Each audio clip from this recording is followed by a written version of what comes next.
Oh. Baiju isn't in his shop. Oh, you're looking for Dr. Baiju. He's resting today, but he said to send any patients to the back room. Ah, okay. Thanks. We'll head on through. So many medicines, but no cure for heartache.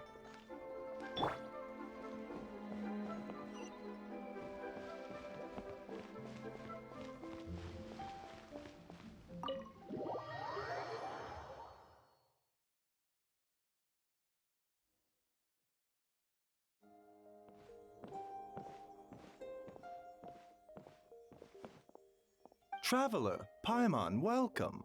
What can I do for you? It's the Traveler. He looks absolutely beat these days. He has these huge dark circles around his eyes, like he hasn't slept a wink. And he keeps spacing out. You have to call his name several times before he snaps out of it. What do you think it is? Is he sick? Very peculiar. In all the time we've been acquainted, this is the first time you've come to me with a health complaint. Come, let me take a look at you.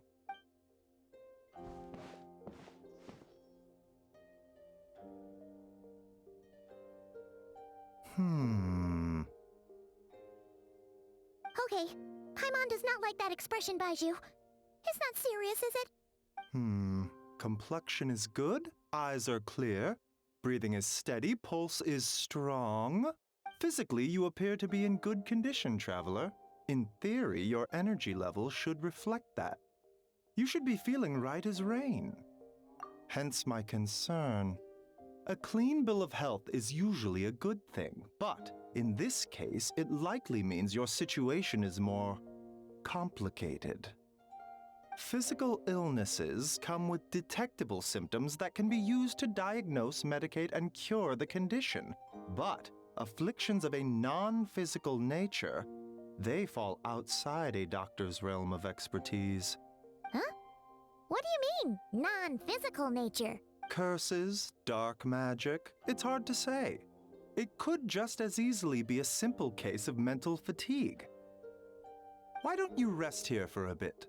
Whatever it is we're dealing with, clues to your condition are sure to reveal themselves in time. Once we know the root cause, we can administer the right treatment.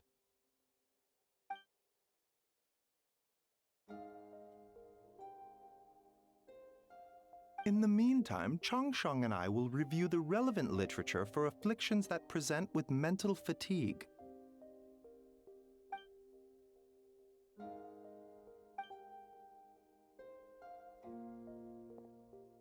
Oh, must be a rare condition if not even Baiju and Changsheng have seen it before. Well, all we can do is take their advice. You look like you're about to collapse anyway. Just get some rest. Paimon will be right here by your side. Fingers crossed you'll be all better when you wake up.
Traveler! Traveler! Rise and shine! Time to wake up!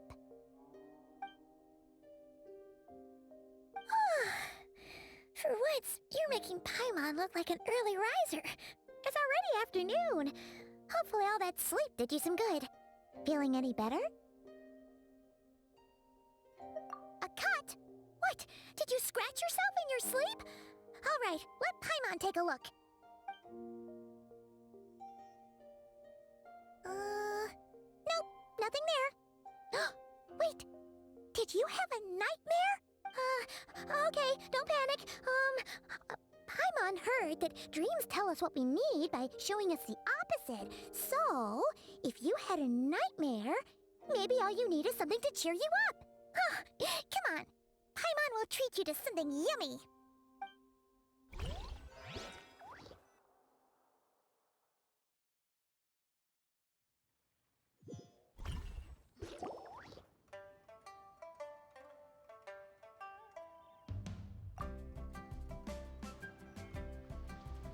What?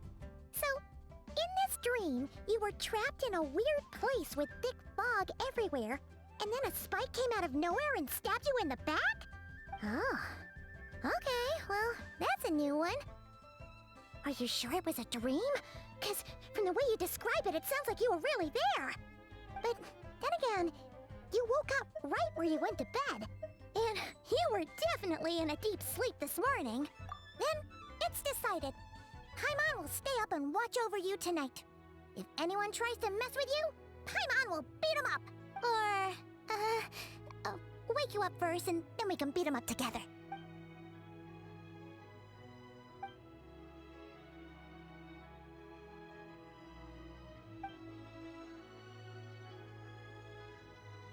Something is missing. Did you just say something? The flesh remains whole, but the soul is incomplete. Left unresolved, the mind will wither away along with it. Ah! What the? Wait! Paimon remembers you! Your child's master! Skirk? Right! What are you doing here? The last time we saw you was at the Primordial Sea in Fontaine, right? But then we left and never learned where you went after that. Child's been looking everywhere for you, by the way. What brings you to Wanmean Restaurant of all places? You came here looking for us? And were you the one behind that hocus pocus just now? Tell me, what is it that you saw? Tight-lipped, huh? I suppose that's fair. You, I'll take a glass of wine. Oh, of course. Coming right up. We make this one in-house. It's not too strong. Enjoy. Chef Mao, I'll take a grilled tigerfish over here. Coming right up. If I knew we'd be this busy, I wouldn't have approved Shenhe's vacation. At the end of the day, what happens to you is of little consequence to me. I'm not here to try and win you over. Trust me or not, the choice is yours. If you want my help, now's the time to speak up. You have until I finish my drink. I was investigating an abyssal disturbance in the area and happened to notice you. Part of your soul is damaged, and the wound bears traces of abyssal corrosion. Need I say more? Neither of those things sound good.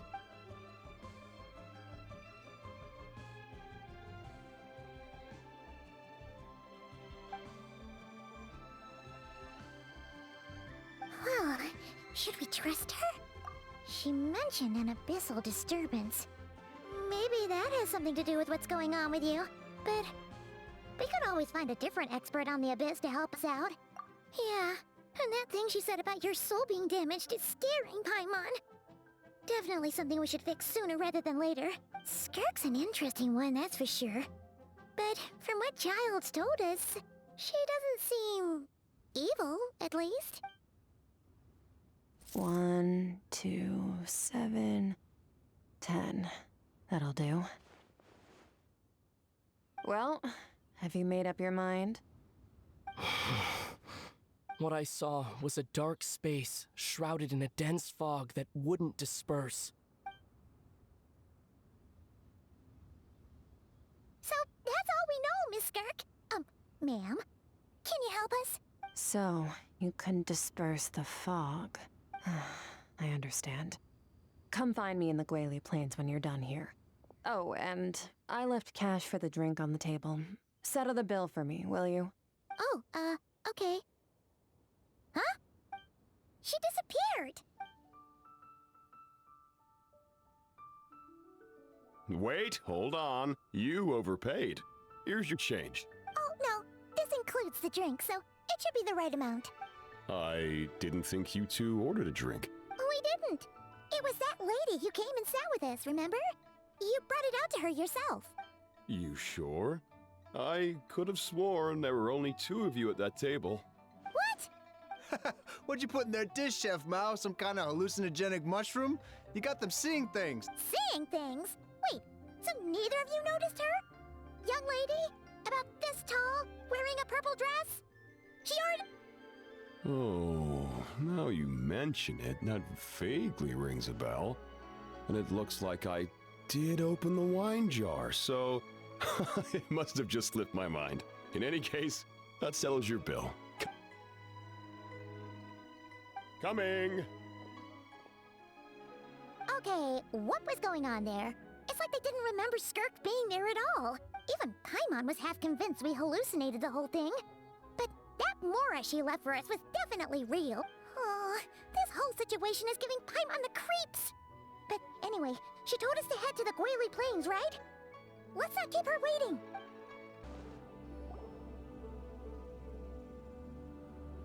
Whoa, what are all these rift hounds doing here? Huh, looks like they're collecting something. Let's go check it out.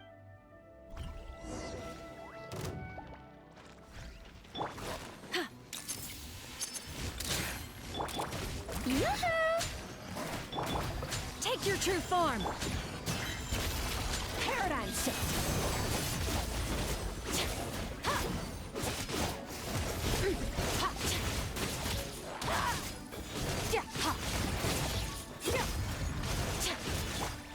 Smile!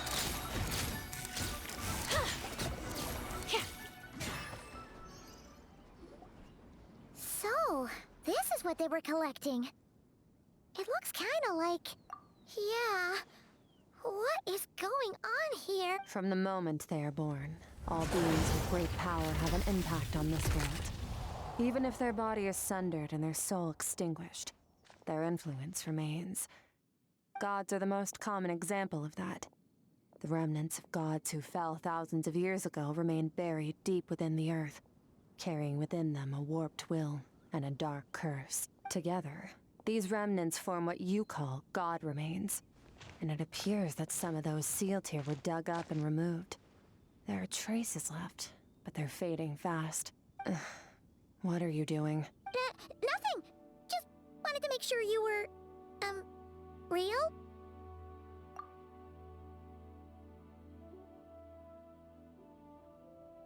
She's definitely not a ghost traveler. Paimon poked her, and she's solid.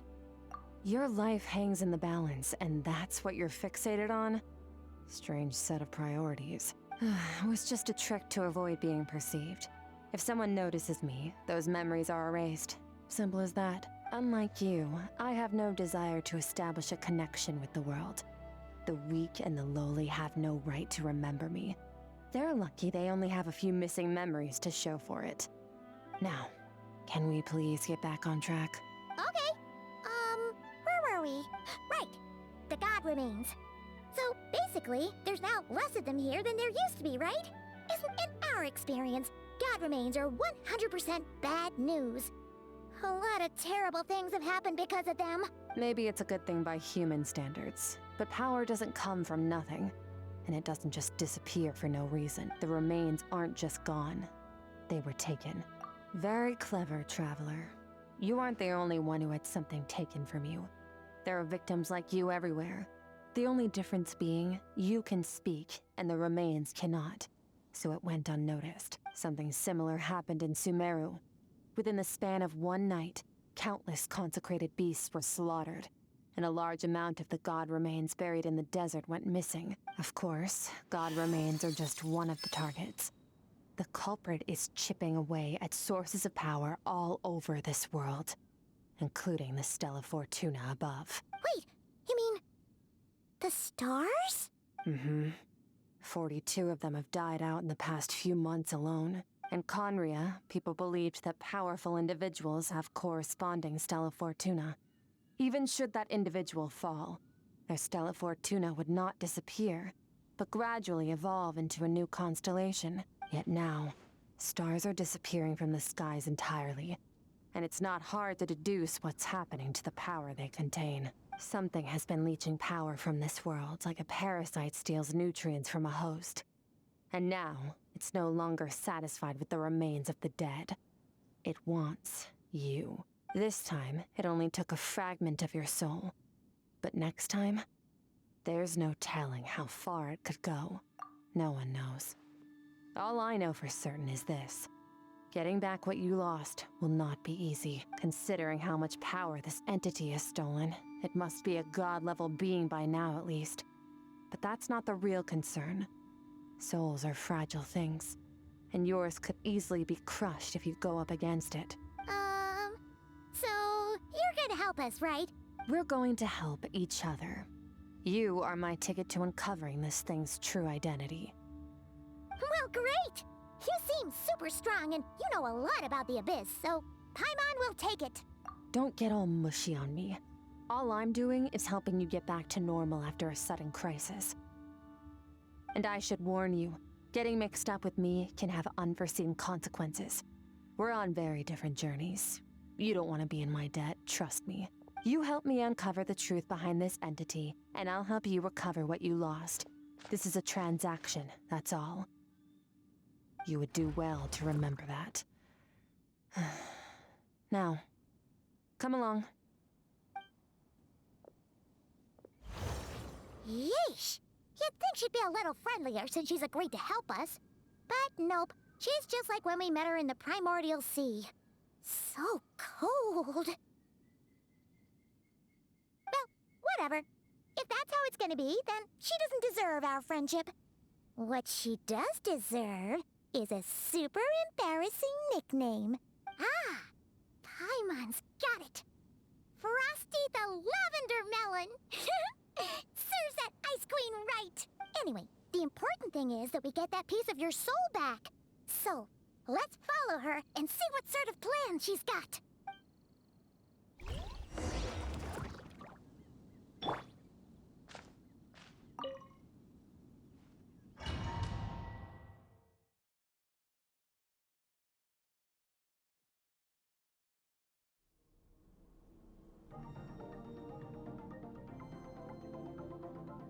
Whoa!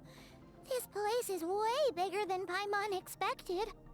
Where are we?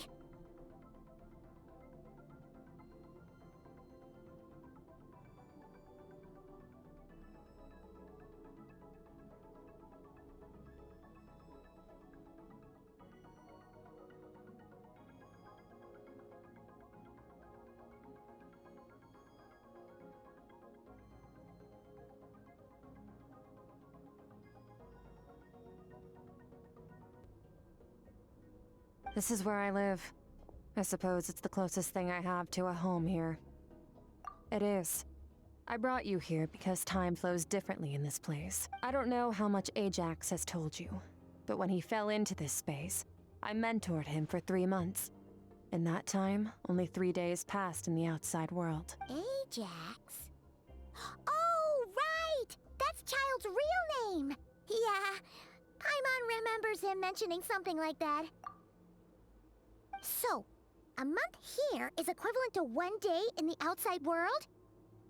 That should mean we're safe from that power-hungry soul snatcher for now, right? Yes, well, I didn't bring you here just to show you around. In the outside world, the Traveler could be attacked at any moment. But coming here has bought us quite a bit of time now. We just need to figure out how to investigate that place you saw. The one full of fog. Both your description and the abyssal disturbance I felt point to that space having some connection to the Abyss. It could even be a domain similar to this one. The thief who stole that fragment of your soul is hiding there. But the Abyss is a chaotic and turbulent place. If we want to pinpoint their location, we need to see what that space looks like without the fog. Abyssal power can grant a special form of sight. Have you ever wielded abyssal power before? Okay. Do you plan to learn? That tracks. All the information you have suggests the Abyss is something sinister, and that abyssal power is a wild and dangerous force that always spells disaster. And you're saying that's not true? Depends on your perspective. Floods and hurricanes take countless lives too. But if one day you gain the power to control them, what was once a calamity is now just another tool in your arsenal. I'll respect your opinion, though. Just means we have to turn to the second best option. A little abyss crystal that contains my power. Wear it on your head, and we'll be able to perform dream mirroring when we fall asleep. Dream mirroring? It means experiencing whatever the other person is dreaming. Everything they see, think, and feel. Since you haven't studied the art of using abyssal power, and have no plans to jump in the deep end right now, I'll have to do the investigating for you, with dream mirroring. Every time you slip into a deep sleep, I'll see with my own eyes whatever scene plays out in your mind. Then, I can guide you through the dream environment, and we'll take back what was stolen from you. Huh. You make it sound so simple. Tough to say. This is an unprecedented situation for both of us. Even assuming we do manage to find where this entity is hiding, like I said, getting your soul fragment back won't be easy. To play it safe, I need to give you some special training first. Wait, you're gonna teach him some of your martial arts? Does that mean the next time we see Child, we have to treat him like our senior? Do as you want. For my part, I don't see you as my disciples. You're already a pretty good fighter. All I'm planning to do is build on your current skills and train you for the specific scenarios that I think we might face. But that's enough talk. If you're ready to do this, then come with me. Time might be more lenient here, but that's no excuse to waste it. Oh, she moves fast. Paimon can hardly keep up with her. So, special training, huh? Kind of a rare opportunity. With your skills, there's not a lot of people qualified to train you. The last time something like this happened was probably anti-Raiden Shogun training, right? Oh, feels like a lifetime ago. Skirk seems pretty strong too, though. Remember how she said that the all-devouring narwhal was just her master's pet? Maybe we really will learn something here.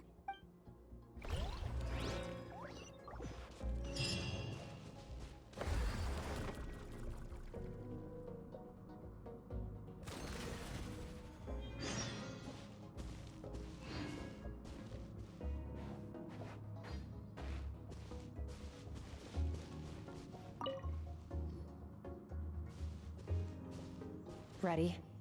Bring it on! Your training will be split into 3 stages. Testing your blade work, elemental abilities, and reasoning skills. We'll start with blade work. You're no rookie in this area, so I won't bore you with the basics. During your long journey, you've no doubt sparred with a lot of talented sword fighters. Consciously or not, you will have picked up all kinds of techniques from them. You bet! There's Kaya, Master Jean, Kuching... Oh, and Kazuha, Ayaka. Yeah, we've met sword masters like you in every nation we've been through. You sparred with a bunch of them too, right? Nice to know it's all gonna come in handy now. Don't get too smug. In sword fighting, techniques alone are not enough. You need a cohesive system to bring it all together. A style or school of fighting. To use the human body as an analogy, your style is your skeleton, the foundation, the framework. Techniques are the muscles and other flesh attached to the bones. This is where your strength comes from. Improving your sword fighting is like growing that body. If your frame got bigger and taller, but you didn't add any muscle mass, you'd be weak and flimsy. Then again, if you packed on pounds of flesh without a big enough frame to support it, you'd end up bloated and unwieldy. You need to do some introspection. Take a good, hard look at your past experiences and figure out which parts of what you've learned are just techniques, and which parts can be used to form your own system of blade work. Only then will you get the full utility out of all your thoughts and observations along the way. Only then will every strike you deliver make perfect sense. Wait, is that it? Paimon thought you were gonna teach him some cool new moves. Like when you went swoosh and opened a tunnel to another place. One day, you'll reach a new level of power where you realize that even that's as basic a trick as any other. But right now, our sword styles are so wildly different that teaching you mere techniques is pointless. There are no shortcuts in the pursuit of power. Failure is your best teacher, and rigor is your coursework. That's all I have to say. Time to make a start. Train until you're satisfied with yourself. Now focus. Destroy the crystal columns as swiftly as you can.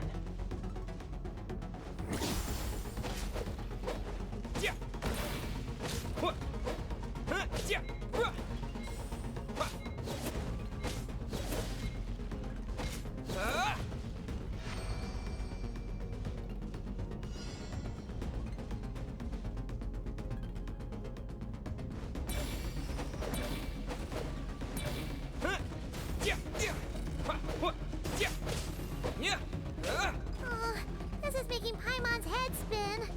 Hang in there, traveler!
Stay calm. Use your head. You have to keep it together.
This moment will be frozen in time. Cut to the chase.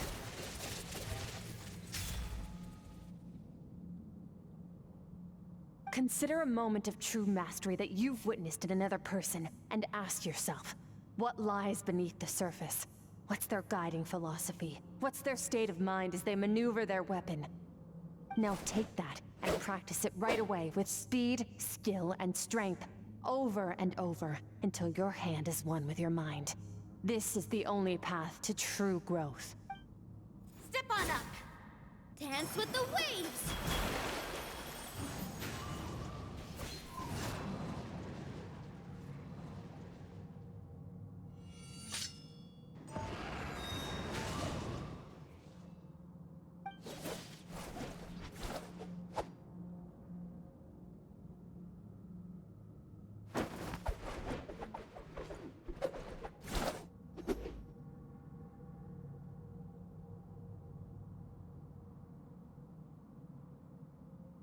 If you start to tire, empty your mind, but do not stop. Stay in that frame of mind as you keep up the fight. Get rid of all redundant movements. Imagine your sword is an extension of your own body. Wield it just as you wield your arms, hands, and fingers. 'Twas on a deserted, moonlit night that the hero approached the vile dragon's limpid lair. Ring cutter! Feathers fleeting wet, the white heron treads water, a sight without flaw. Master of Inazuma Kamisato art Tachijutsu.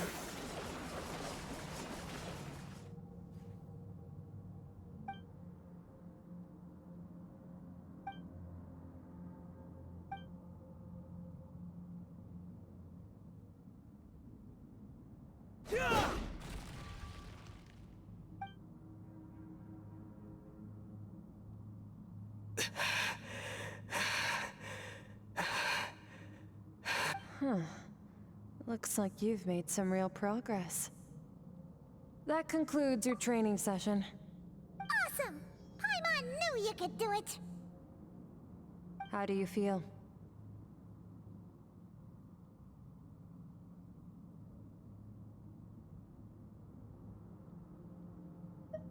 As you should be. Time flies when you're training hard. You've actually been going for several days now with no rest. Yeah, meanwhile Paimon's had a whole bunch of naps. But you were so focused, she didn't want to interrupt you. Go get some sleep. I'll be doing the same very soon. Let's hope you see that foggy place in your dream, so I can get this investigation over and done with.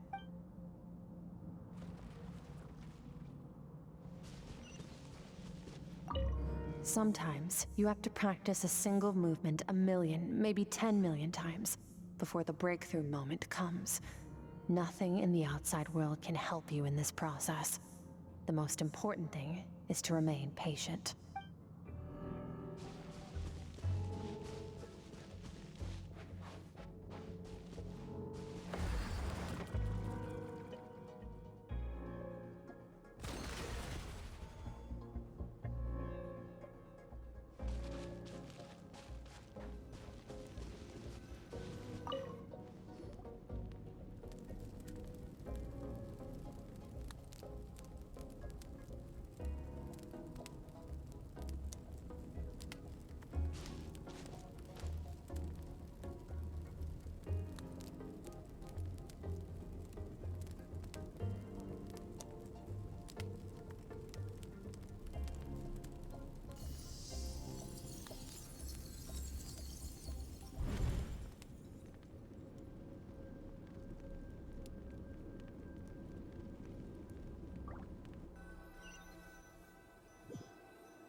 Skirk, why are you skipping classes again? We've talked about this.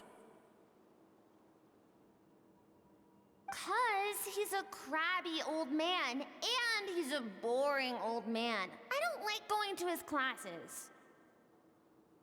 Excuse me! You shouldn't talk about your teacher like that. It's very disrespectful. All right, let's get into a big fight about this. Skirk's learned what she needs. There's no point forcing her to sit through more classes if she doesn't want to be there. But I'd still love to hear about what you got up to yesterday. Why don't you tell your dad all about it? I went diving, and I saw this huge fish. I never knew they could get that big. It looked kinda dumb though with that stupid big fat head. I tried to shake its fin, but it just spat water at me. Oh, and today I'm gonna go to that prairie up north. There's supposed to be this giant bird there that can spit fire. I bet if I climbed on its back, it could fly me all the way to the stars. Then I suppose your old dad should get one as a pet too. Otherwise, how are you gonna hear me call you for dinner up there in the stars? When it's time to eat, I'll come back on my own, Zilly. Anyway, gotta go. Bye, Mom. Bye, Dad. Wait! Put on a coat at least. You'll catch a cold. I'm talking to you, young lady. You spoil that child, you know. Ever since that merchant ship arrived, she practically lives outside. Always going on about exploring the beyond one day, whatever that means. Ah, let the kid do what makes her happy. Besides, we both know you're all bark and no bite. Come on, our little adventurer is gonna be hungry when she gets back. Let's get started on dinner.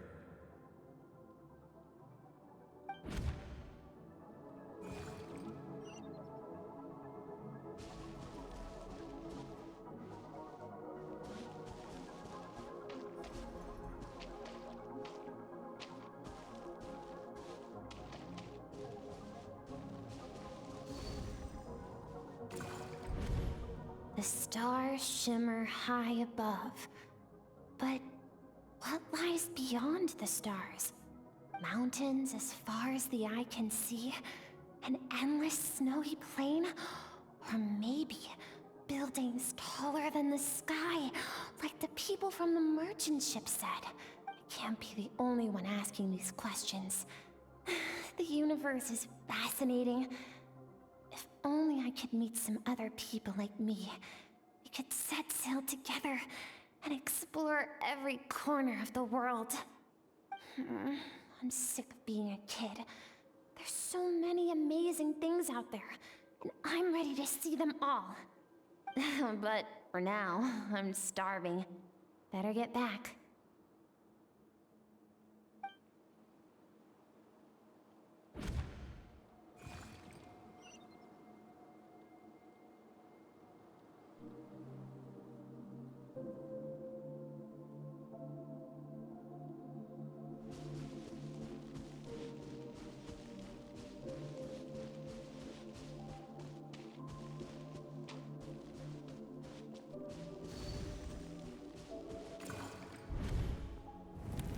Don't let a single one of them get away! No, please, spare the children! Stay back! They're coming! Run! Help!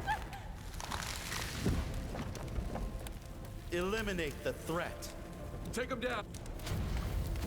Don't be scared. This way! We'll never make it! Where? There's fire everywhere. What happened? I told you we shouldn't have trusted these outsiders!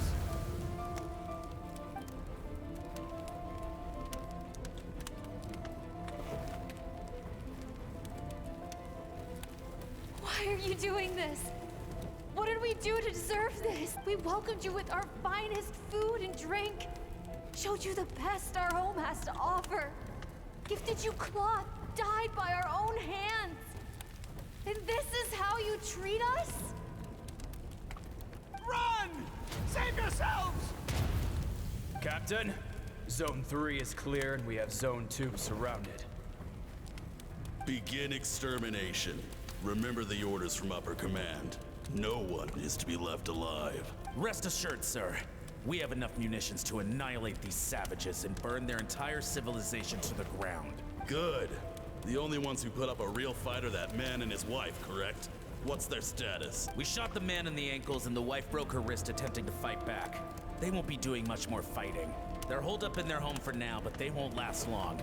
To prevent them from making some kind of last stand, we're planning to clear out the other zones first so we can send a bigger squadron to surround them. Well, well. Turns out some of these beasts do know how to use their claws. Now the threat these savages pose will be undeniable. Let them cling to what's left of their lives for a little longer. Once the other zones are cleared, I'll cut off their heads myself.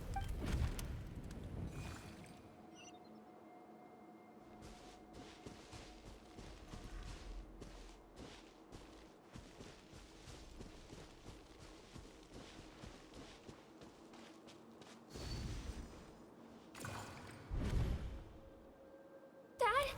Mom? Skirk, you're all right? Thank heavens. I'm so happy to see you, sweet girl. But you need to go. It isn't safe here. They'll be back any second. What happened? You're bleeding a lot. Dad? This is the place. Alert all units. Prepare to surround. Run, Skirk! Run as far away as you can. Don't trust anyone. Your dad and I, we're not afraid to stare death in the face, but we need you to survive. My clever girl, so curious. You're already so brave. I know you're going to grow up to be such a positive light in this world. But whenever you miss us, just play this song. Remember, life is a gift. Don't let darkness claim it. Break down the door! Look what we have here. A savage that can pluck a tune. Well, the show's over.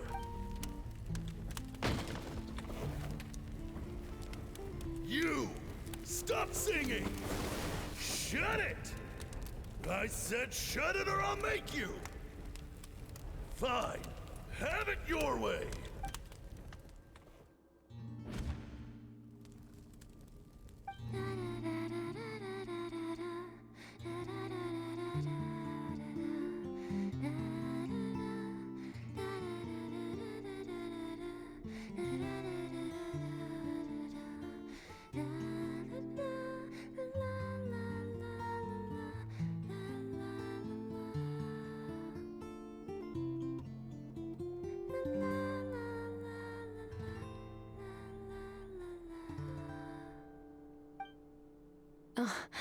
You're awake. I found a few clues while you were asleep, but it's only a start. Now, time for the second stage of your training. This time, the focus is elemental energy. Come find me when you're ready to begin.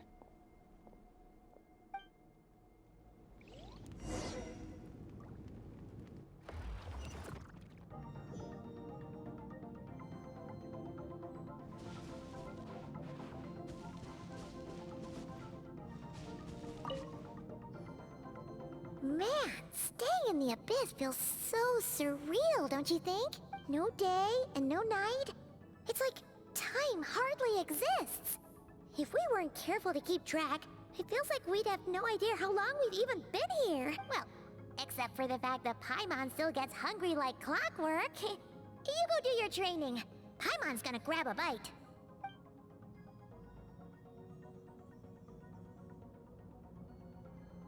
The way I see it, the pursuit of power is divided into 3 stages. The first is mastering the use of standard weapons. Next is learning how to harness natural energy.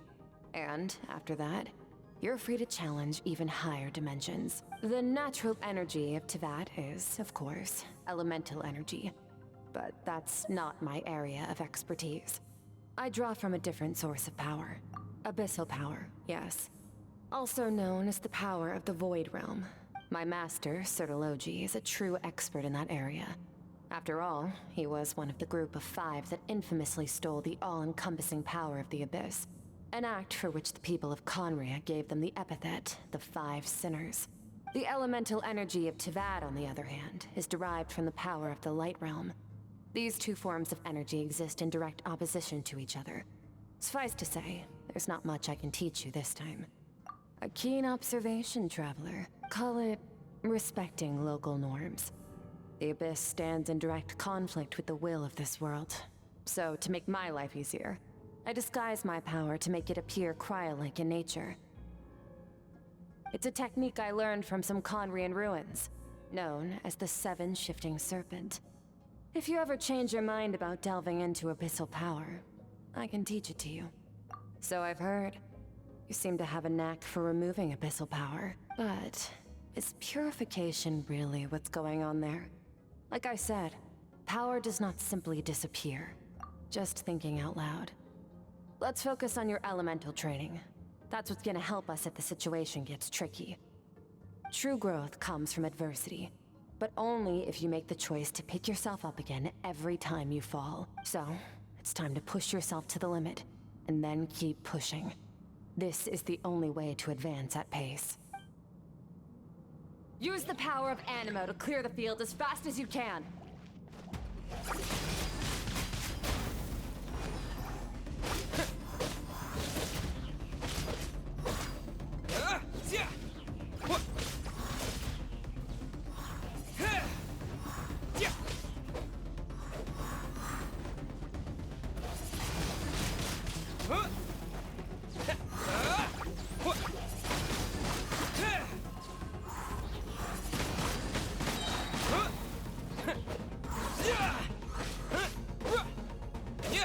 With the wind!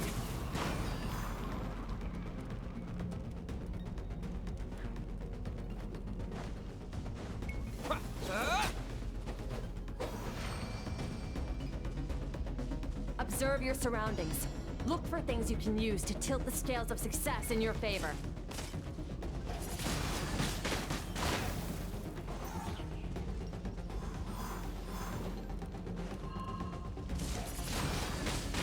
Windblade!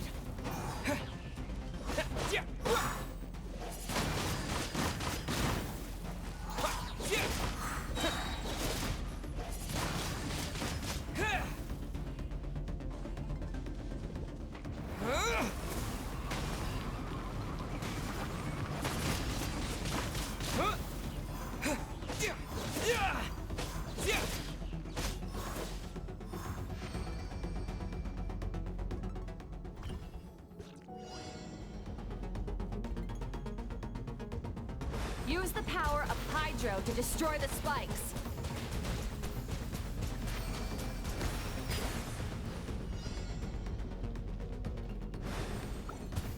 Faster.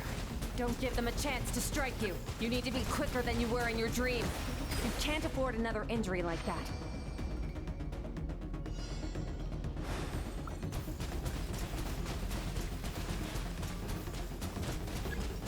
Water jet!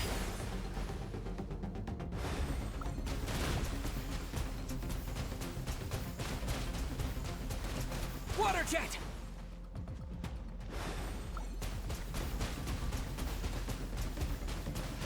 Go!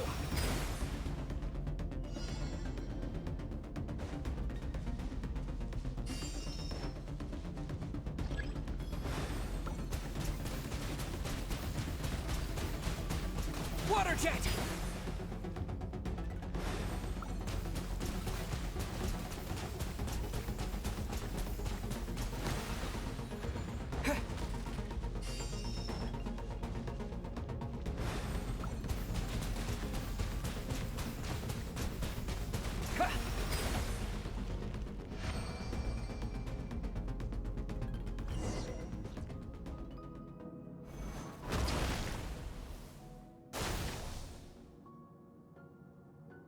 You need to understand what makes you special. The ability to wield elemental energy without a vision and switch between the elements at will. It means your aspirations need no approval from the gods. Your power is not bound by the rules of this world, so be bold. Do not be afraid to chart your own path.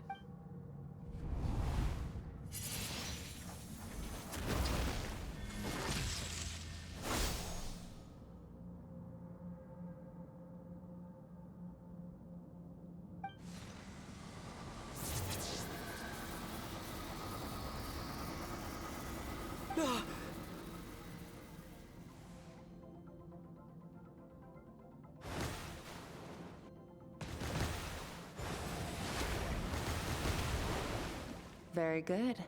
It seems you've reached a deeper level of connection with the elements.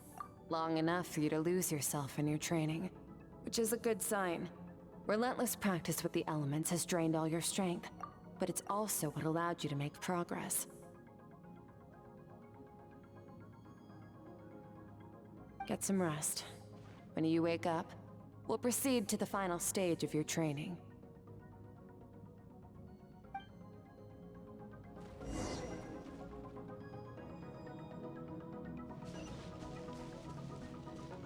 If you wish to master the elements at a fundamental level, you must see the entire natural world. Nature in all its places and forms. That is part of what it means to be a traveler.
What is the secret to power?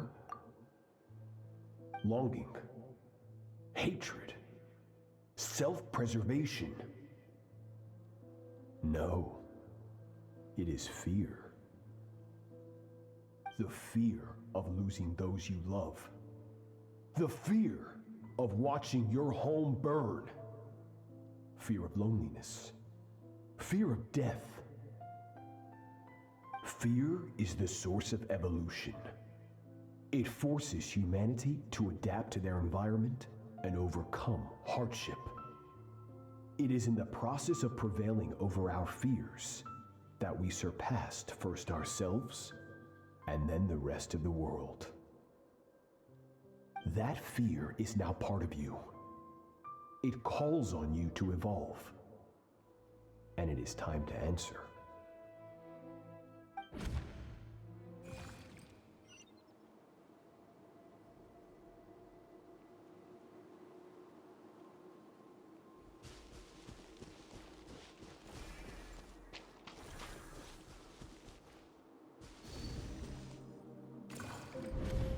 Any minute spent missing home is a minute wasted.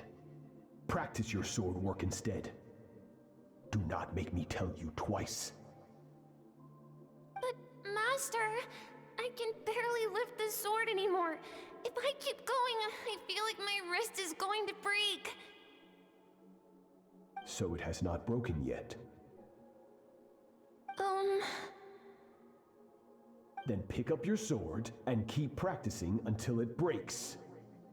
I want to hear the cracking and splintering of bone. After all, bones can always be reset.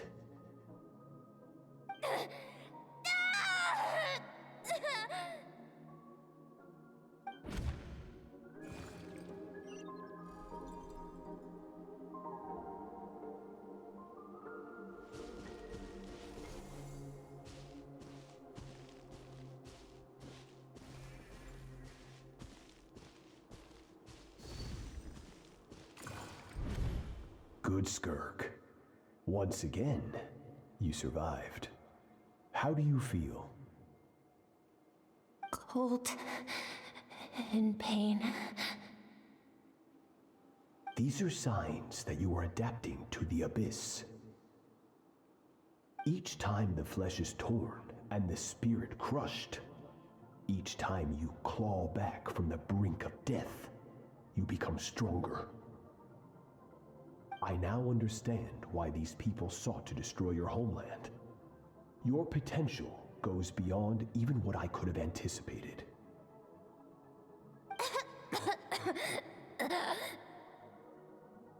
But you still have much to learn in your pursuit of strength.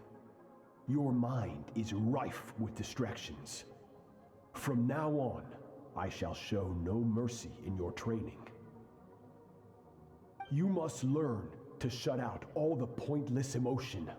Crush the self that makes you weak and become master over your physical form. Get up, Skirk. Wipe the blood off your face. Cut away the rotten parts of your flesh.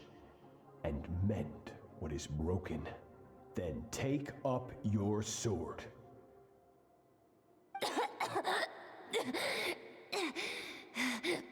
Yes, Master.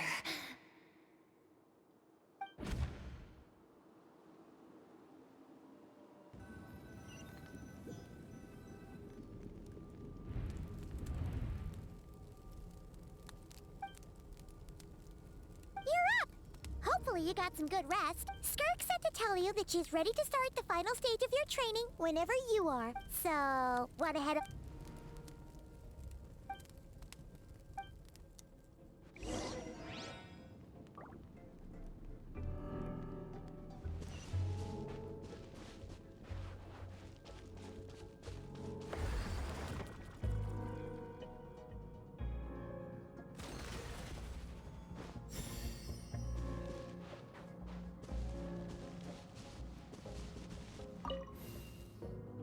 From your training so far, you have gained better command of the sword, and more control over your elemental abilities.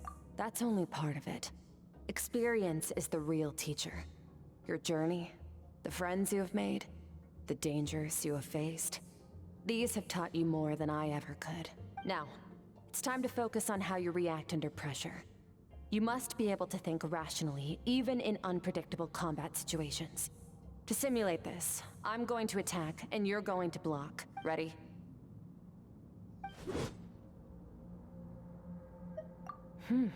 Not bad. That defensive stance looks near unbreakable, just like your sister. Oh, that reminds me. You still don't know what happened to her, do you? Hey, no fair! That's cheating! You think every opponent has the same moral code as you? You can denounce their deplorable methods all you want, but only if you live to tell the tale. The dead don't get to complain. Strong emotions will always arise in combat. Anxiety, anger, fear. But a true warrior is never at their whim. Only when you are free from the influence of emotion can you make the right choice, no matter the situation. How amusing. Almost sounds like you think you know me, but you don't. You can choose your own path. We are not the same. Let's begin. Try to use reason over emotion. Make the most rational and advantageous decision in any given moment. This is your final training session. Look alive. Same drill as before, but this time I'm going to interfere. Hold your focus.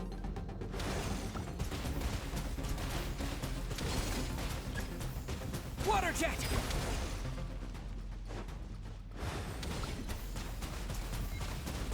Water jet!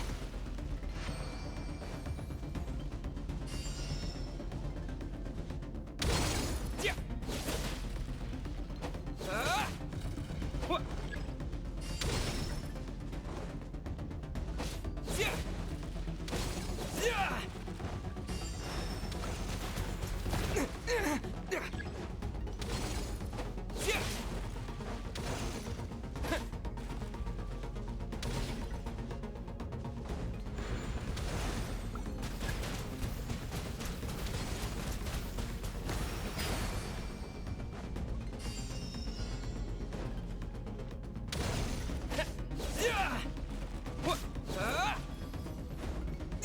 Yeah.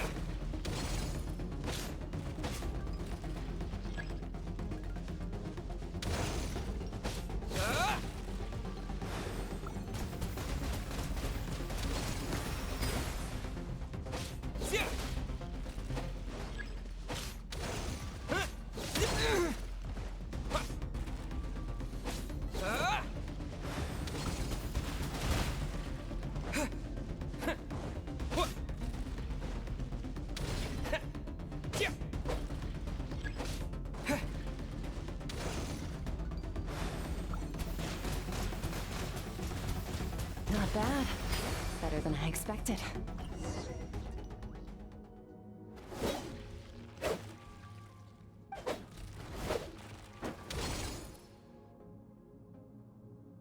Getting the hang of it. The first step to controlling your emotions is controlling your mind. You want a unified train of thought. It all comes down to focus.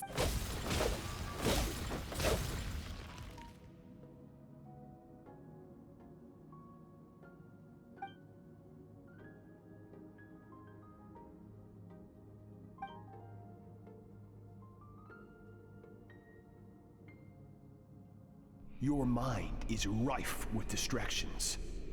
From now on, I shall show no mercy in your training. You must learn to shut out all the pointless emotion. Crush the self that makes you weak, and become master over your physical form.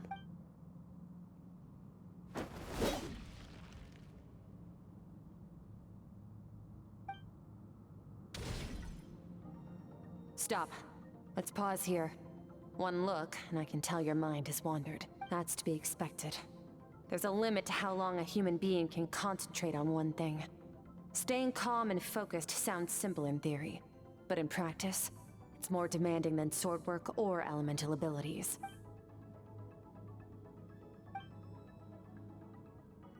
Get some rest. No point training further if you're already dead on your feet. Like I said at the beginning, the only goal of this training is for you to reach a point that you're satisfied with. You managed to push past your limits, which is a good start. You can be proud of that, and sleep well knowing that you've earned it.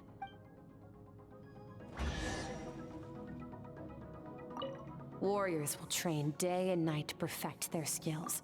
But when the battle comes, their fate may be decided in a matter of minutes. One mistake, one moment of hesitation, and just like that, all their blood, sweat, and tears were for nothing. You need to push yourself to perfection, or you might not even live to regret it.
Skirk is amazing. She faced down. Oh, she got hurt though, didn't she? Yeah, well, that's a given. I heard Master suffered a grave injury once too. Incredible.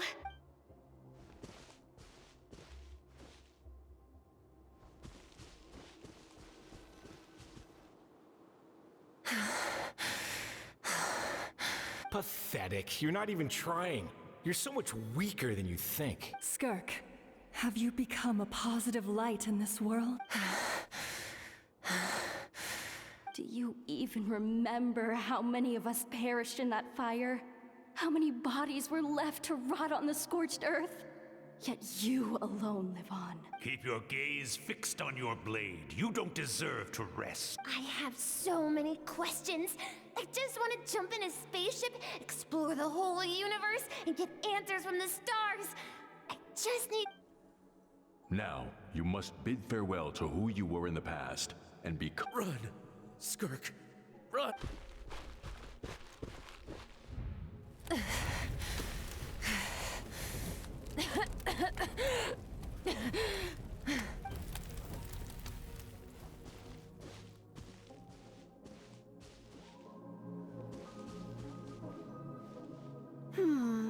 Let's see here. First things first, you need a new identity. Going around telling people you're from somewhere beyond the stars won't do, now will it? How about saying... you hail from beneath the earth instead? As the Conrian saying goes, Venturing out into the universe and down into the abyss are the same in that both are braving the dark unknown. Well, I'm a visitor on this planet, so I'll follow the rules. Ah, splendid. That saves me quite a bit of trouble. Let me offer you a piece of advice in return, although it might not be what you want to hear. I know the pursuit of strength is important to you, but taking a moment for yourself every once in a while is never a bad idea. Ignore her existence for too long, and there will come a day when you can no longer hear her voice.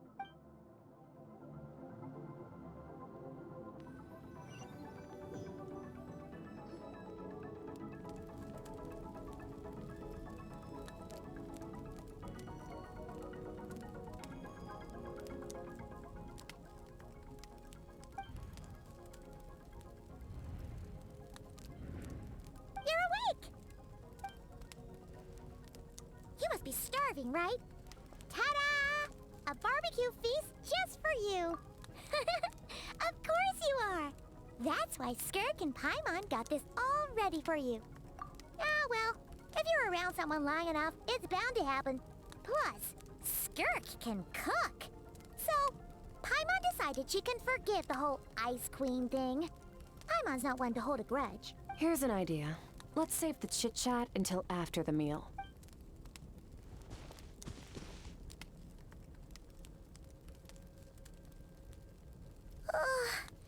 So full. Okay, it's Paimon's turn to sleep now.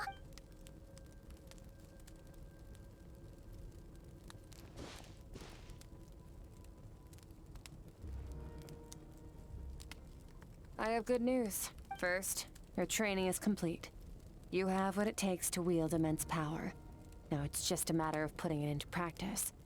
Continue to learn from your journey and hone your skills against formidable opponents. Second, I've located the culprit we've been searching for.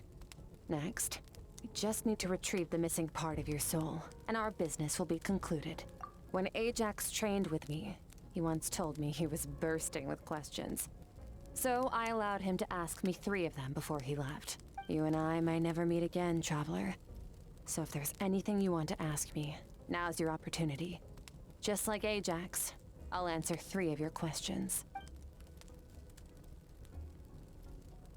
Are you really from Tavad? Okay, not the angle I was expecting. What makes you ask that? I'm sorry I didn't tell you earlier, but while we were dream mirroring, I think I saw your memories.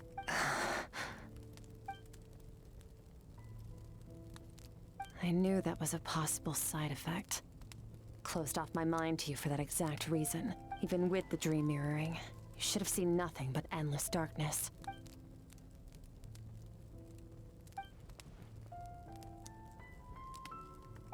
Whatever. Must have been a flaw in my execution. I shouldn't be too surprised. Due to some recent circumstances, my self-control has been lacking as of late. Since you've seen what you've seen, there's no reason to hide the truth. All I ask is that you keep it a secret. No, I'm not from Tavad. I'm from a different planet. And there was a time when I journeyed through the stars. A lot like you in some ways. Like me? Do you mean you're also a descender? No, we're different in that respect. You're influencing the fate of this world. But me, I'm just passing through. Several hundred years ago, my master, Sertologi, opened the border between worlds and sent me here. But this is not my home. And one day, I'll return to the vast unknown of space. So, there you have it. On to your second question. What is your goal in coming here? To become stronger. For certain reasons, I need to bridge the power gap between me and my master as quickly as possible. But first, I need to understand the source of his strength. To do that, I need to follow in his footsteps. Walk the path he once walked. And somewhere along the way, I'll find out how to defeat him. That is my sole focus and purpose. Okay. You have one question remaining.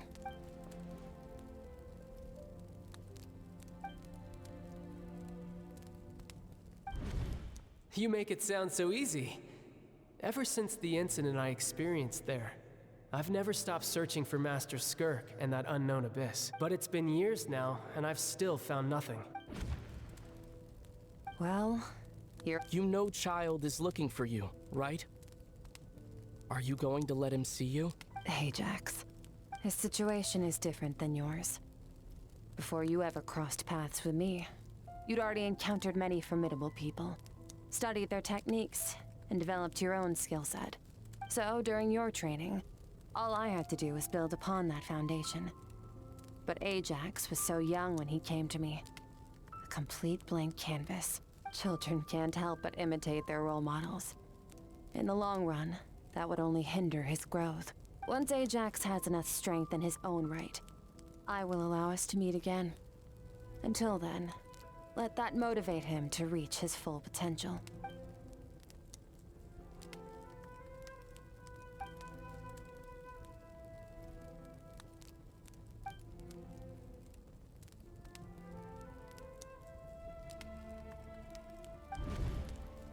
Unlike you, I have no desire to establish a connection with the world.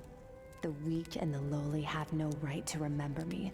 They're lucky they only have a few missing memories to show for it.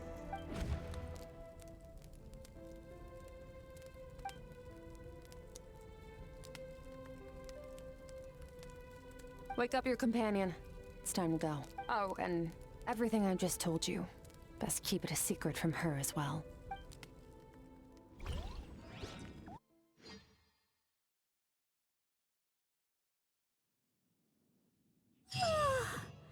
Time to go.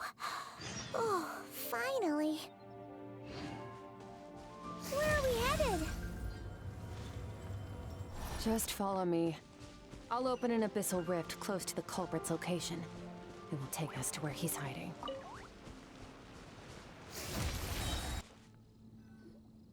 Wait. This is near the chasm, right? Yes. If we enter from here, we'll be able to reach that place from your dream. You have some experience with abyssal domains by now, but still, this is someone else's territory. Best to proceed with caution. Don't worry. Paimon's an expert at hiding behind other people for safety. Oh, but, that means you need to stay safe, traveler. All right. Remember your training. Time to put it to use.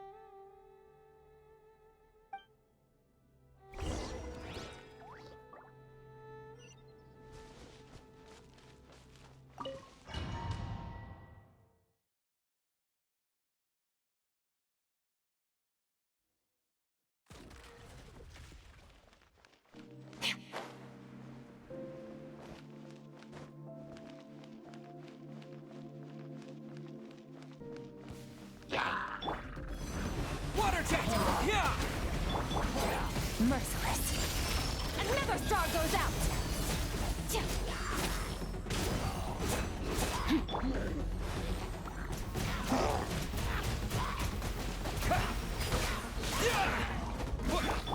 Annihilate. Ha! Power. Yeah. Ha! Yeah.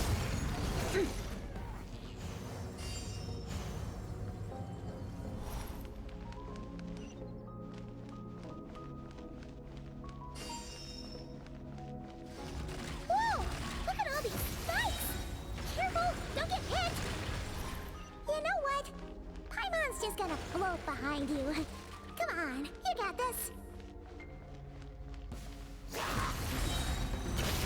Paradigm shift. Yeah! Yeah! Ha! Yeah! Yeah! Yeah! Ha! Yeah! Hey, what are you two doing here? Like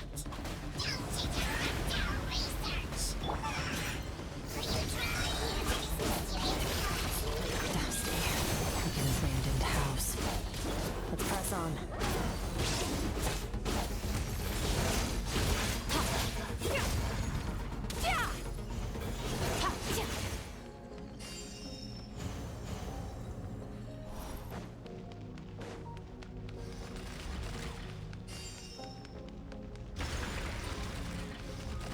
Fearless.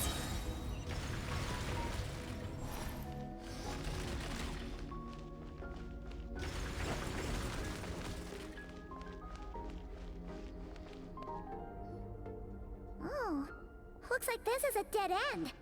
Did we make it to his hiding place? Ugh, this fog is making it impossible to see anything! This should be the place where you were attacked, Traveler. The missing part of your soul should be nearby. Can you sense where it is?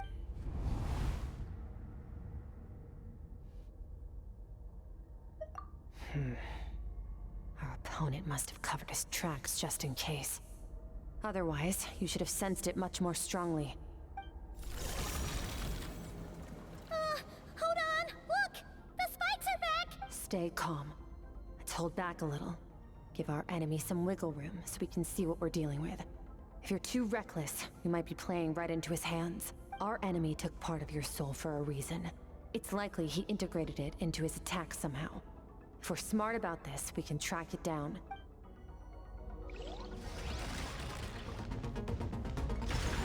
Merciless.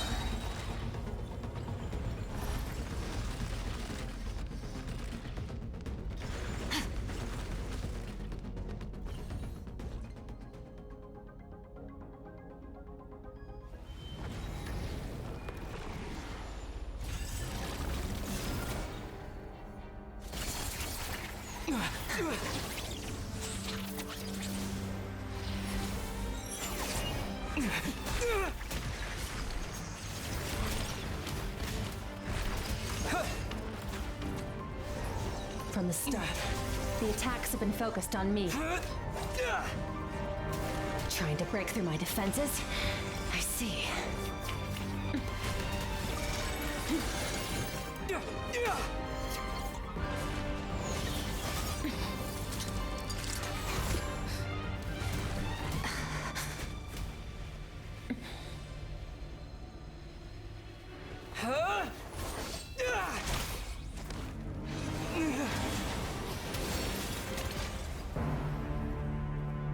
You alright? That thing was...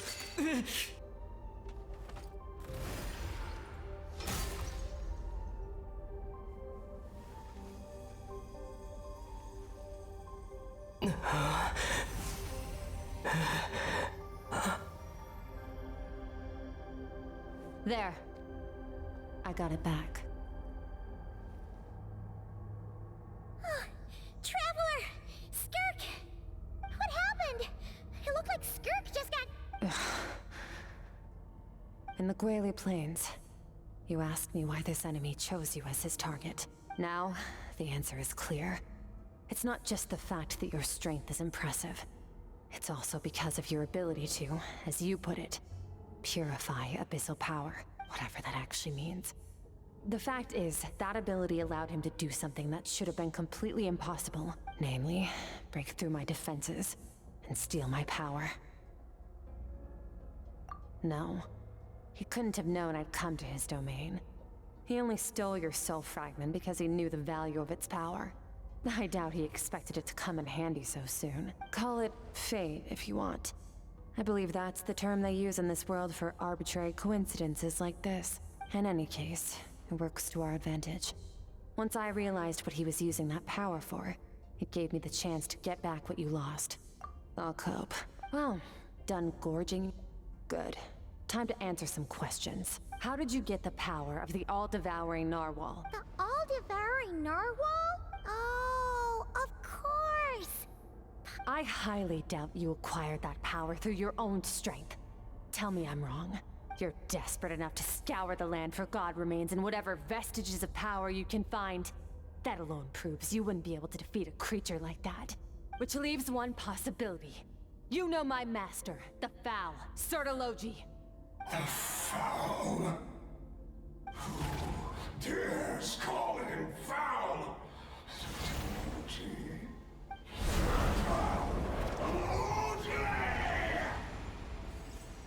What's wrong?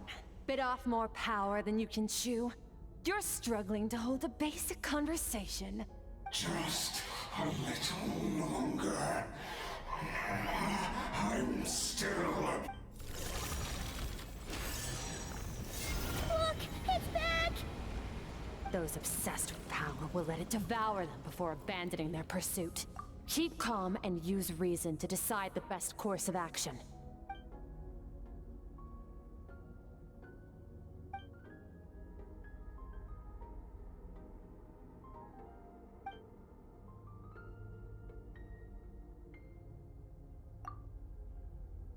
Wise decision. Final victory doesn't always come after a single battle. You've got your soul fragment back, so we both got what we came for. Let the enemy draw breath while he can. It won't be for long. Get us out of here, Traveler. You'll need to lead the way this time.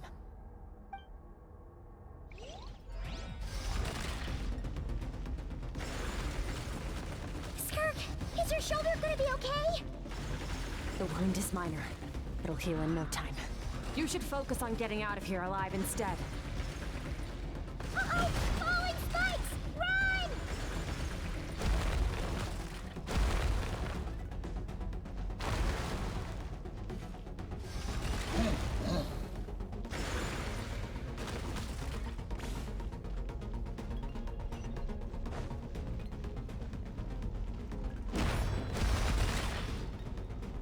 Watch out! Looks like this place is about to collapse!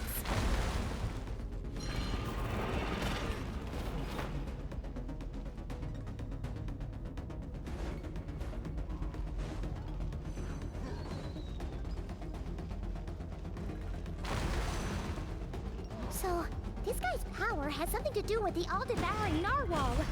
Did you know that all along, Skirk? I had my suspicions. That's why I decided to investigate in the first place. But suspicions only get you so far. I needed to verify it for myself.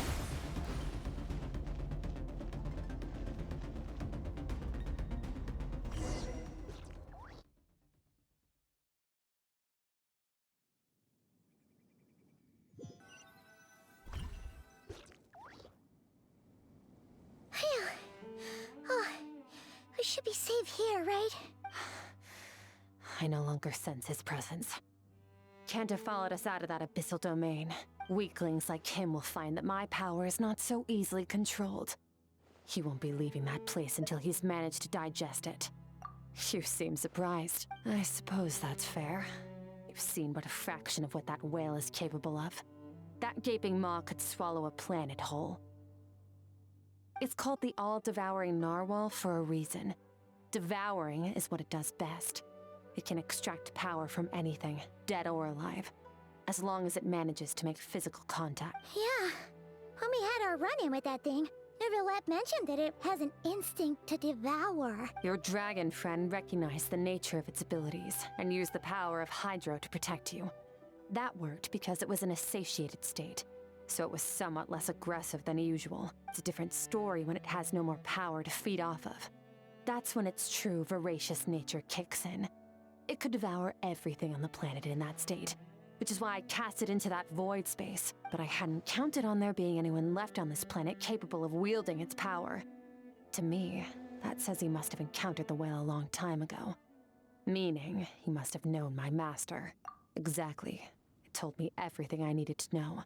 Hence why I said we both got what we came for. And I believe that brings our transaction to an end.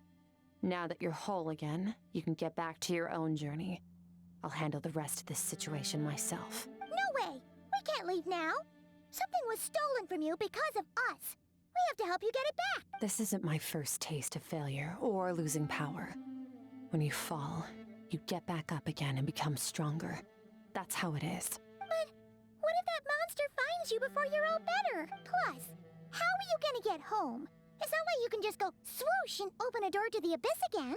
Not without your full strength. So, sticking with us for the time being doesn't sound so bad, does it? Fair enough. Then take this. What is it? A bag of Mora. Nothing in this world is free. I know that much. I'll leave the planning to you. Hurry up and decide where to go. We shouldn't linger.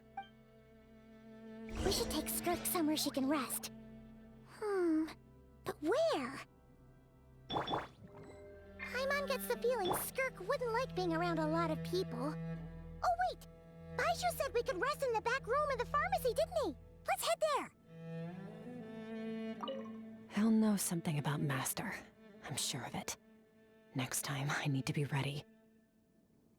Fine. It was just a scratch.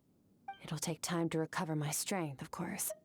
But adapting to situations like this is nothing new for me. Oh, this? It's a star crystal suit.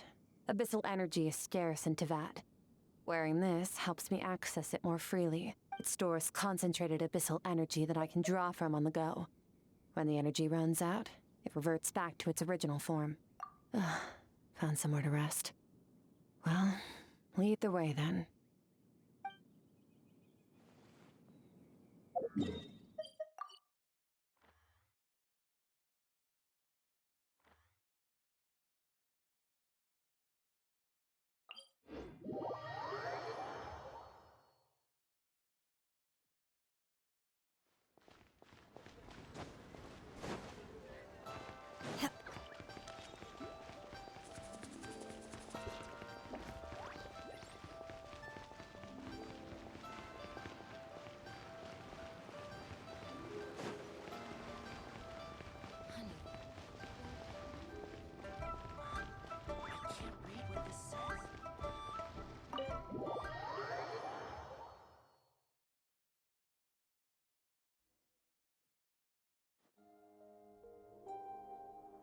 Huh. This bag from Skirk has a ton of Mora in it. Does she have a job or something? Wait, no. After what we saw at Wamin Restaurant, that seems impossible. Can you imagine? I'll be collecting my paycheck now, boss. Oh, sure thing. Can't hold a job if you make everyone forget about you. So, what did you do to get all this Mora? Claimed some buried treasure, took care of a few monsters that were causing trouble. Nothing untoward. It's safe to use. Ah! You heard all that? A sonorous voice like yours is hard to miss. I wouldn't be surprised if the sound of it traveled to the nearest mountaintop. Then, did you by chance happen to hear Paimon's little, joke earlier? You mean when you called me Frosty the Lavender Melon? No, sorry. Paimon totally misspoke just now. She didn't say that at all. Okay, fine. The truth is, Paimon didn't like you all that much at the start. But things are different now. You helped the Traveler in a big way, so... What do you say? Friends? Ugh. I noticed there was only one bed. Go ahead and get some rest.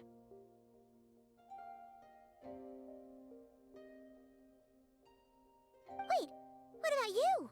I don't get tired, and I don't need rest. I'm going to practice my sword work. That should help me regain some strength. But your shoulder... Hey, don't just leave! Whatever. Let her tire herself out. She'll come back eventually. Let's get some sleep, Traveler. That cuff...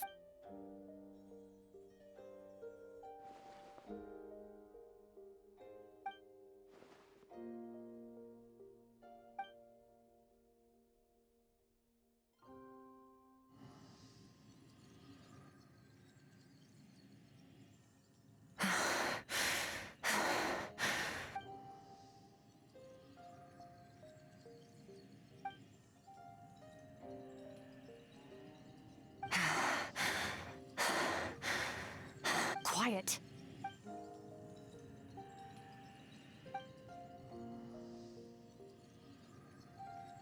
Do you even remember how many of us perished in that fire?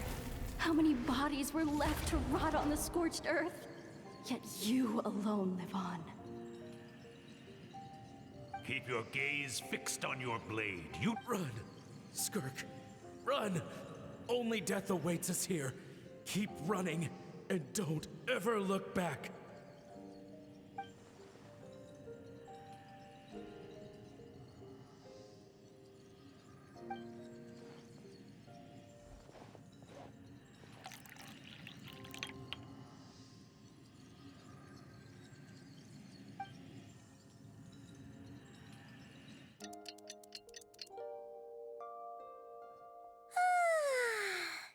Getting an early night's sleep is the best. Wait, Skirk? Have you been... About 60%. Maybe 70. Whoa! Paimon thought... No. Not fast enough. That's 20% less than last time. Same training regimen, same intensity. Nothing felt different, but somehow the outcome fell short. No. I think the problem's with me. I need to meditate for the next 2 days. Deep introspection should help me find the issue. Ooh, Sounds in. Thanks. See you in 2 days.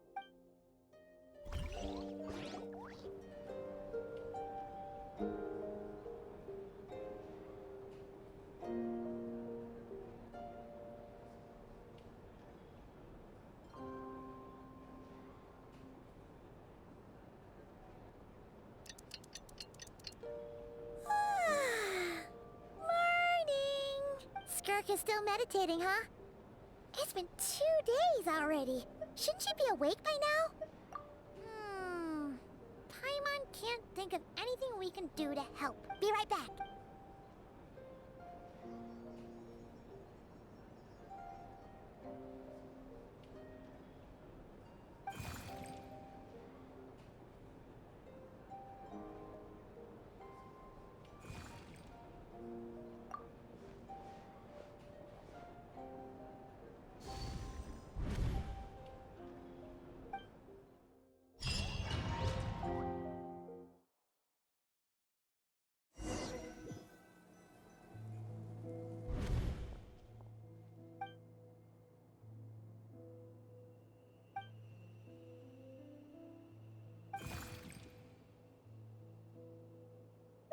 That's right. This is Skirk's inner world. Think of it as the threshold between the soul and dreams. This isn't your first time here, but what you remember is probably a space covered in darkness.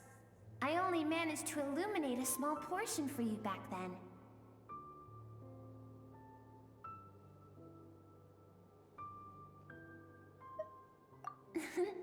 Actually, it's my first time talking to someone like this.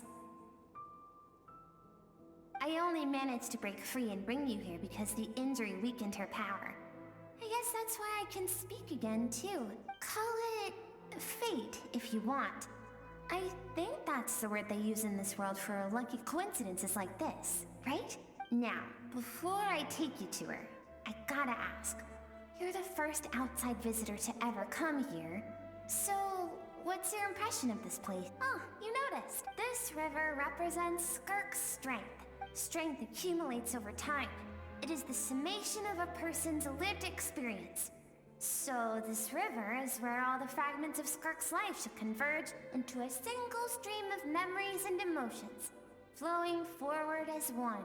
But as you can see, this river has been severed numerous times, and all she sees reflected in the river is a disgraceful shadow of who she was.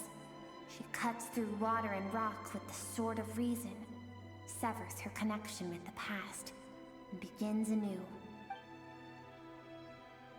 You must learn to shut out. This isn't my first taste of failure or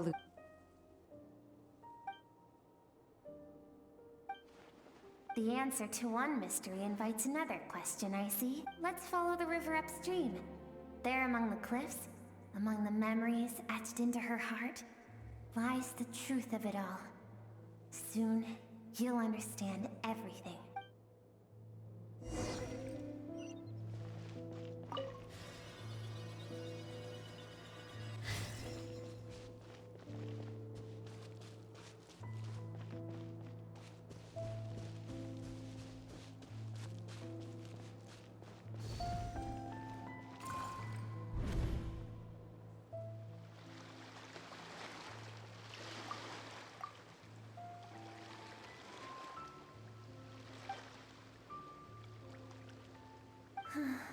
I've always thought that, even when falling leaves don't come from the same tree, they can still form bonds of kinship when they meet, like meteors.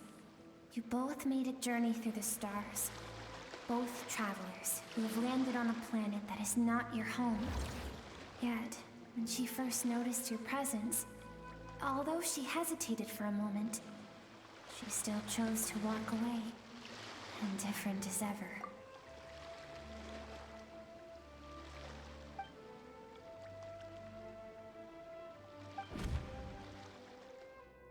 Seems like you've answered your own question. Skirk sees herself as a trespasser in this world. She's made a conscious choice to avoid altering its path. Let's keep going.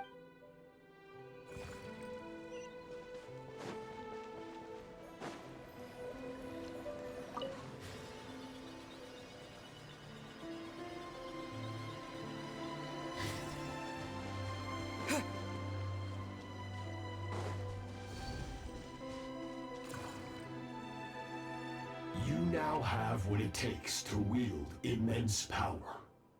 From this day forth, I shall teach you no more. No one can become a worthy warrior through imitation alone.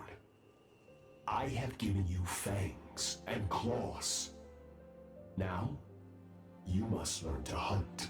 You wish me to travel the world beyond on my own, Master? Indeed. Make new friends. Embark on your own journey. And piece together a new future from the shattered remnants of your past. We will still have contact through the abyss. But know this. One day, I will take the life you worked so hard to rebuild and reduce it to ashes. Just like the fire that haunts your mind. Why do you do that? I have told you before. Fear is the catalyst for human evolution. You have tasted loss. You have known fear. So deep, it can be felt in the bones.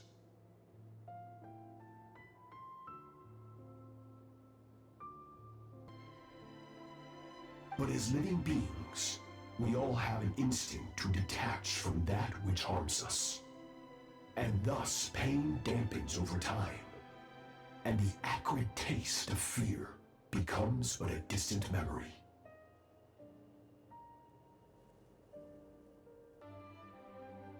Yet now, I have bestowed upon you the gift of fear eternal. It will drown you in the nightmare of your childhood, or it shall drive you to defeat me, whatever the cost.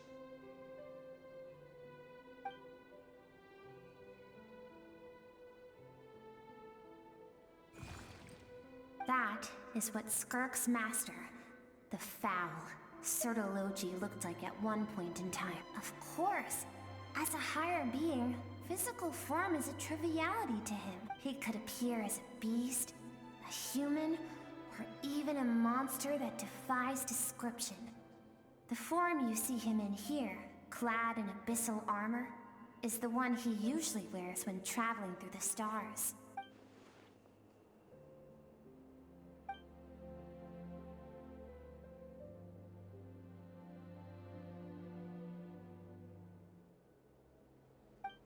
For certain reasons, I need to bridge the power gap between me and my master as quickly as possible. But first, I need to understand the source of his strength. To do that, I need to follow in his footsteps, walk the path he once walked, and somewhere along the way, I'll find out how to defeat him. That is my sole focus and purpose.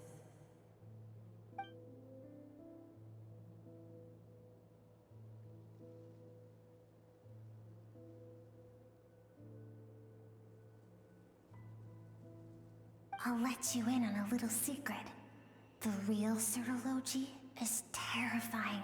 The scope of his power is impossible to understand until you experience it firsthand. It is absolute. The power to crush all things. Shall we keep going? Let's see. We're about halfway there.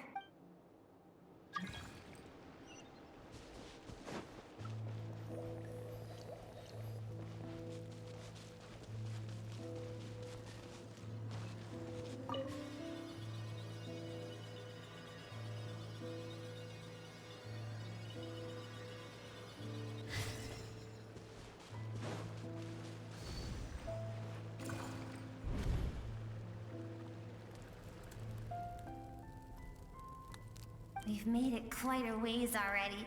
This is Skirk, when she first began training under Sertologi.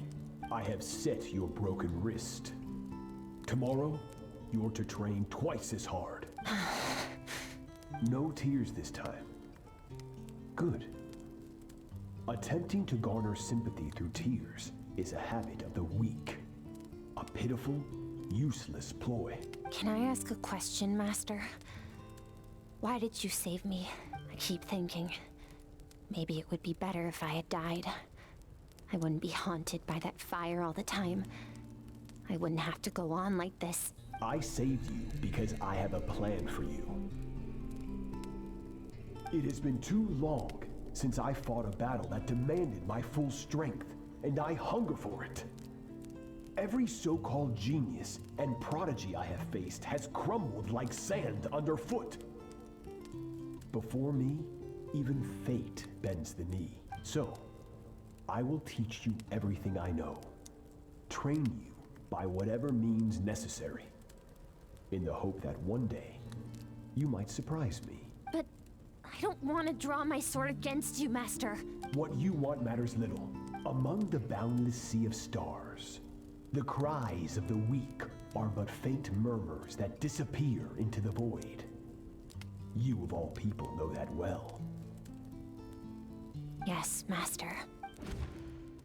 From that day forward, all she knew was grueling training, emptiness, and fatigue.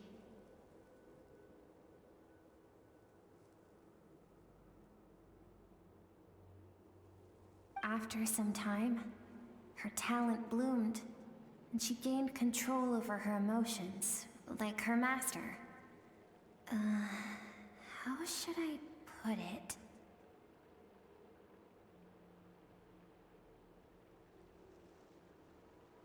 It was not that human emotion disappeared from her heart, but that reason came to dictate all she was allowed to feel.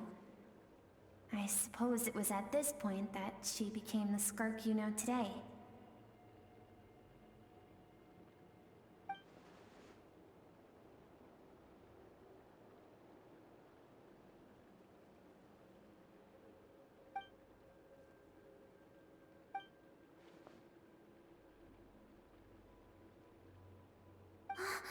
We're nearly there. I almost don't want to reach the end.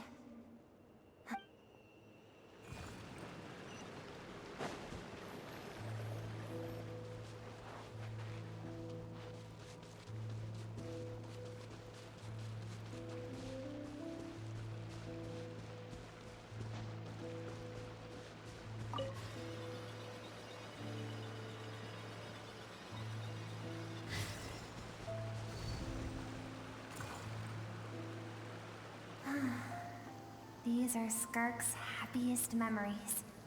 What a simple and carefree time it was. Wisps of clouds dotted the sky. The sun bathed everything in golden light. And when song filled the air, not even the shyest of flowers could resist swaying along. This is Skirk's homeland. She was so curious about everything as a child. Always skipping school to go exploring instead. There was so much to discover. The treasures at the bottom of the sea. The secrets beyond the stars. And that merchant ship packed with adults wearing those strange clothes. Yes, the ship. That was the beginning of the end. It was a spaceship. When it arrived, the people that disembarked wore smiles on their faces and spoke of friendship. They claimed to be merchants from a neighboring planet, looking to establish trade. Skirk's parents, her relatives, her neighbors, everyone welcomed the newcomers with open arms and allowed them to explore the planet. No one had any idea of what was to come. Several months later, an army of unknown origin arrived without warning and carried out a ruthless campaign to destroy everything and everyone on the planet. Skirk had skipped school that day, like so many times before, so she was not caught in the immediate wave of destruction. But when she came home that day, only fire and ruin awaited her. Countless people cried out to her for help. people she knew and loved. Friends and relatives. The little girl who lived next door. The shop owner with the bad leg. The bad-tempered teacher she had made fun of just that morning. Their lives were discarded like worthless trash as the fire consumed one life after another. Skirk was helpless. All she could do was run. And so she did. She kept running until an unexpected figure crossed her path. If Sertology hadn't been there in that moment, the fire would have claimed her life too.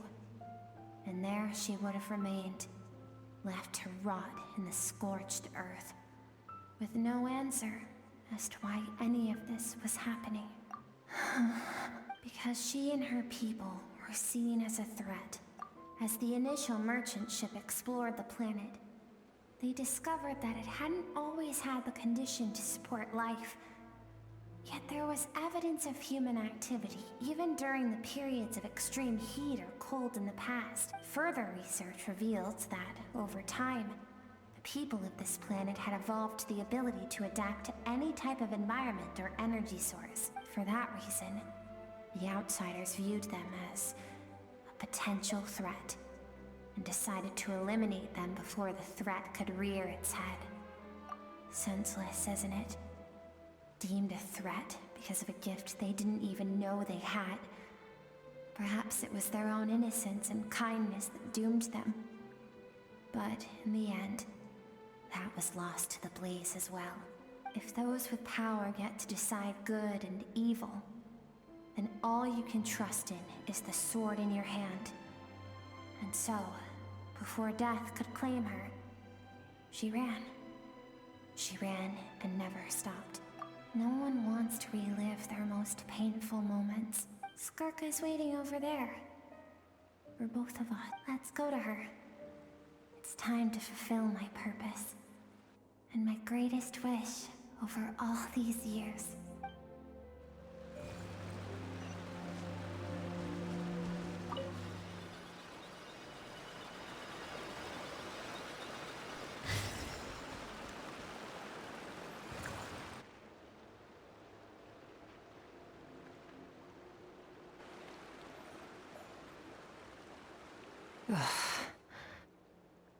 So all this, just so you could bring him here. I have things to say to you. Well, to me. I want someone to witness our reconciliation, even if it takes an argument to get there. And he is the best choice in this moment. Her suppressed emotional self. The version of herself she keeps locked in the recesses of her mind. Stifled by reason. All those rejected impulses. Those discarded aspects of your past selves. They are a part of me now. I am who you used to be. Someone you have refused to face for too long. So, I came to face you instead. You're wrong. I've faced you all along. And that's exactly why I keep you locked here.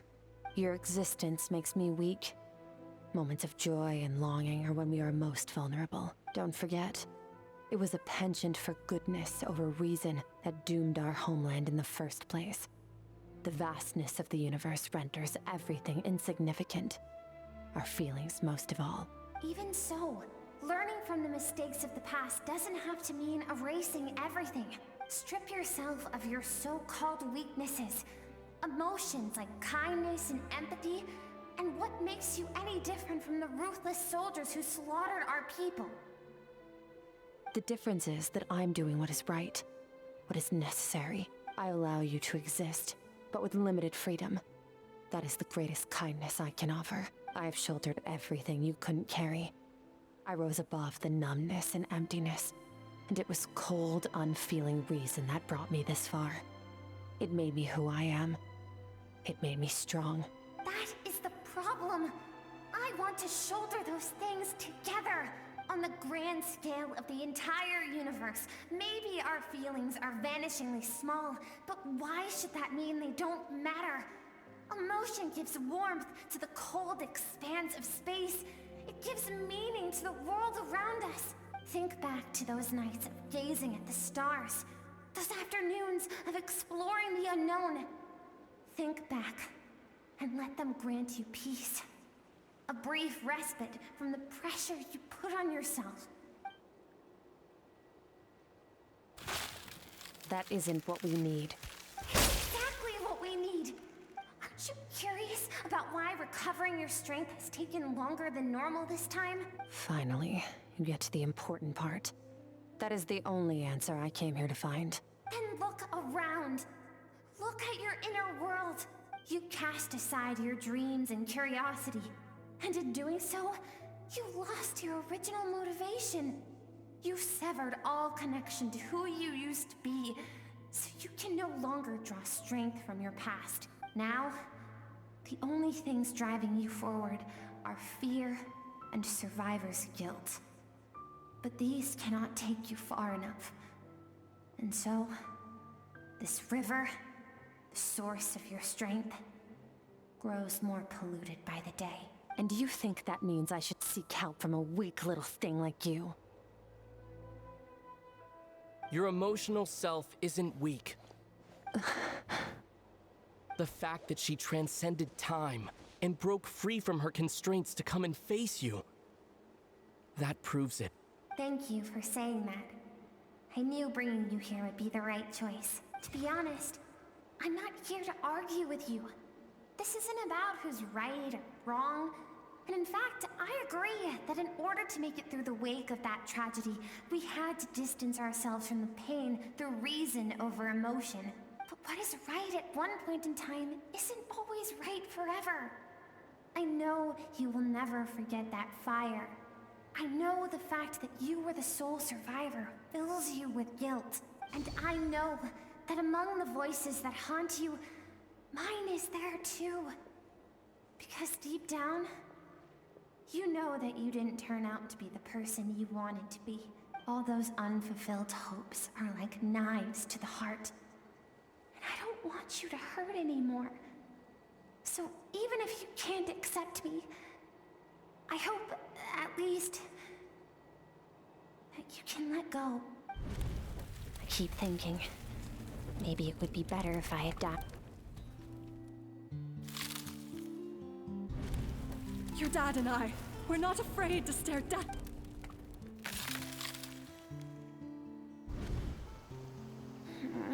I'm sick of being a kid. There's so many amazing things out there, and I'm ready to see them all.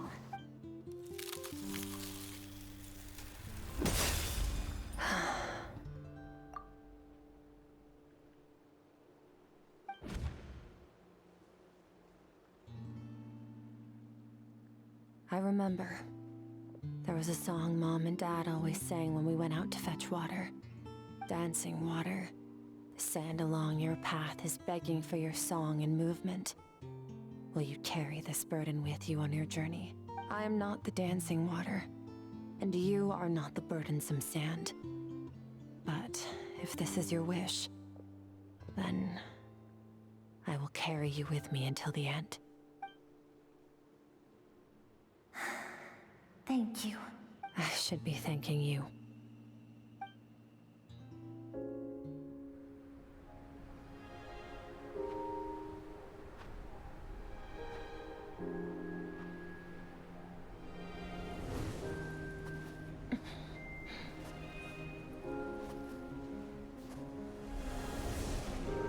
Run, Skirk, run!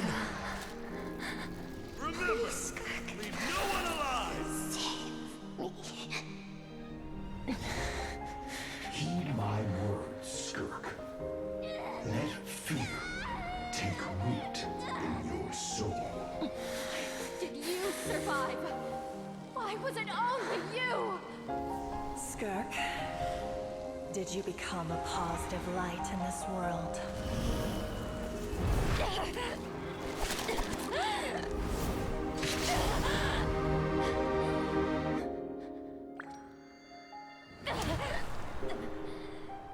Hey, this doesn't have to be the end.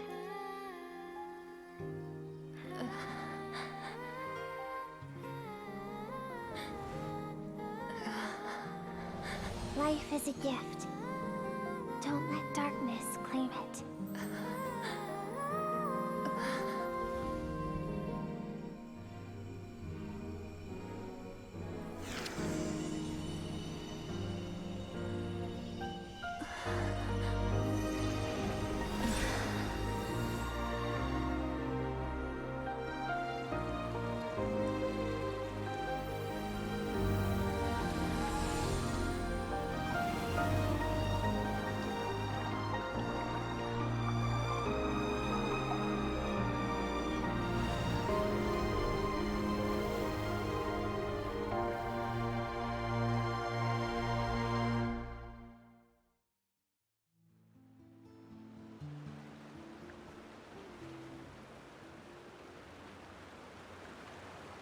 So, you saw my memories then.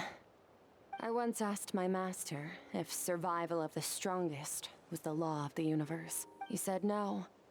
But in a world without order, those with no moral boundaries tend to be the ones who survive. That's why, after hearing his answer, an idea came to mind. An idea that, one day, I would create a new world order. One in which there would never be another tragedy like that fire. One in which power was not the law of the land. But that means I must defeat him. Because my master, Sertologi, is, at the core, a defier of all rules and order. Yes, and not just because of the gap in our abilities, but also because I have no reason to see him as an enemy. Although his decision to train me was not made out of kindness, he did everything a master should. He saved my life, taught me the sword and the principles of strength. And for that, I respect him.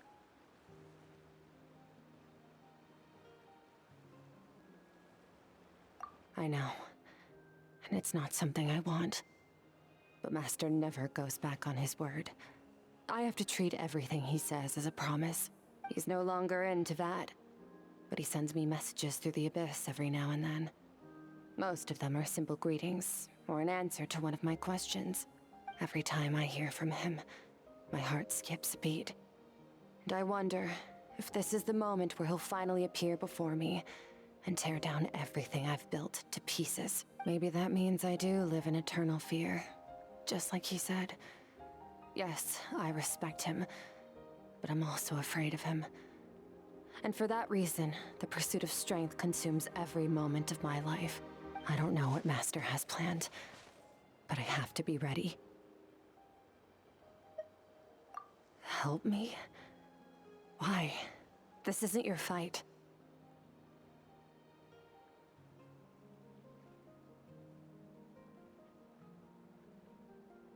Because if we want to build the world we both want to see, everyone has to be willing to fight for it. If we all do our part, we can make the entire universe a kinder place.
Oh, you're finally awake! Honestly, Paimon was gone for like 2 seconds and then she comes back and finds you both unconscious? Oh, you scared Paimon half to death! You're both okay, right? What does it look like?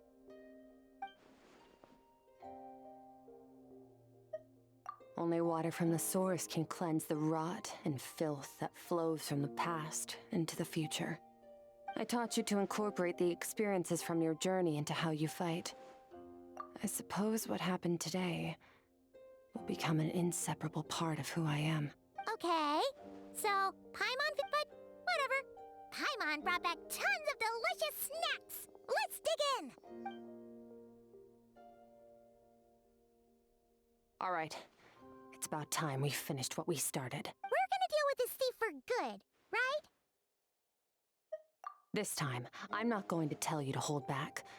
But having digested even more power in the meantime, he's going to be tougher than before. The good news is, we have no reason to pull our punches this time. So, let's go. Same place as last time.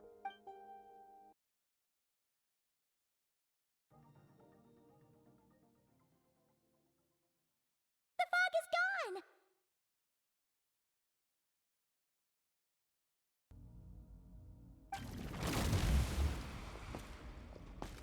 Wait, isn't that the form the all-devouring narwhal changed into? How come he knows that, too? Really? So, you're telling Paimon that giant whale and this guy can both turn into the fowl? How does that work?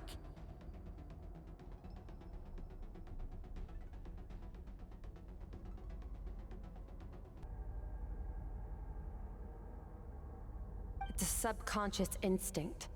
Any intelligent being who longs for his level of strength is bound to mimic his appearance. It's a natural response after encountering someone as powerful as Master. To them, he represents ultimate power. We know the person before us has encountered Master, and we know he stole a portion of my power. So it's not surprising that he would assume this form. Okay. Oh, the closer Paimon looks, the more intimidating it gets. Nervalette isn't here this time, so it's up to us. He won't have the nerve to steal again after we're done with him. Let's teach this guy a lesson.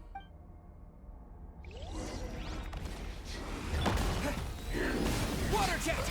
Bombs away! Fearless. Paradigm shift. Yeah. Ha. Ha. Haven't forgotten your training, I hope.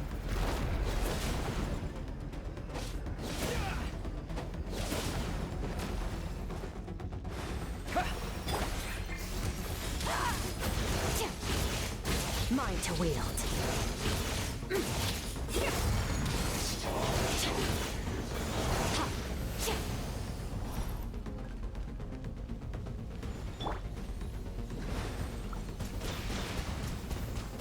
Go!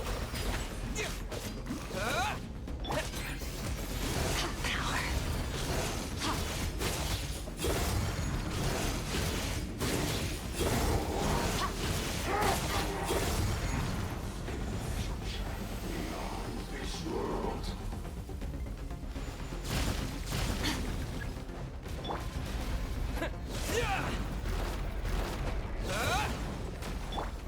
Merciless. Into the void. Ha, ha. Yeah.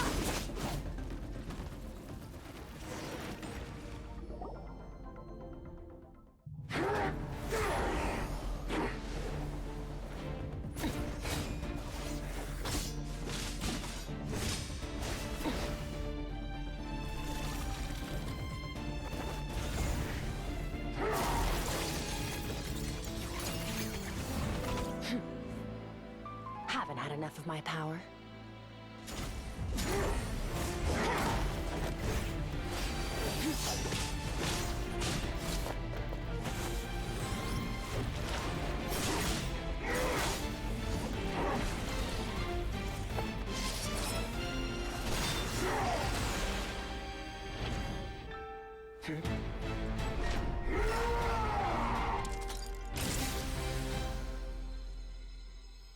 Well then, let's see how much more of this power you can handle.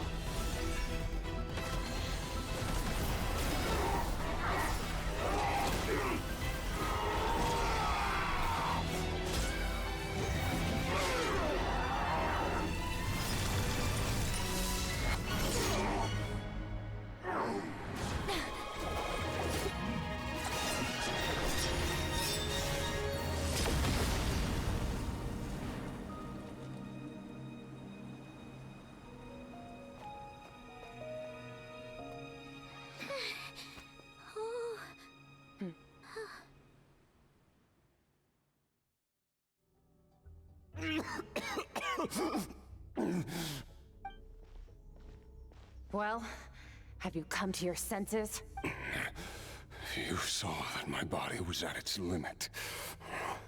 So, you deliberately channeled your power into me, knowing that it would destroy my shell from within.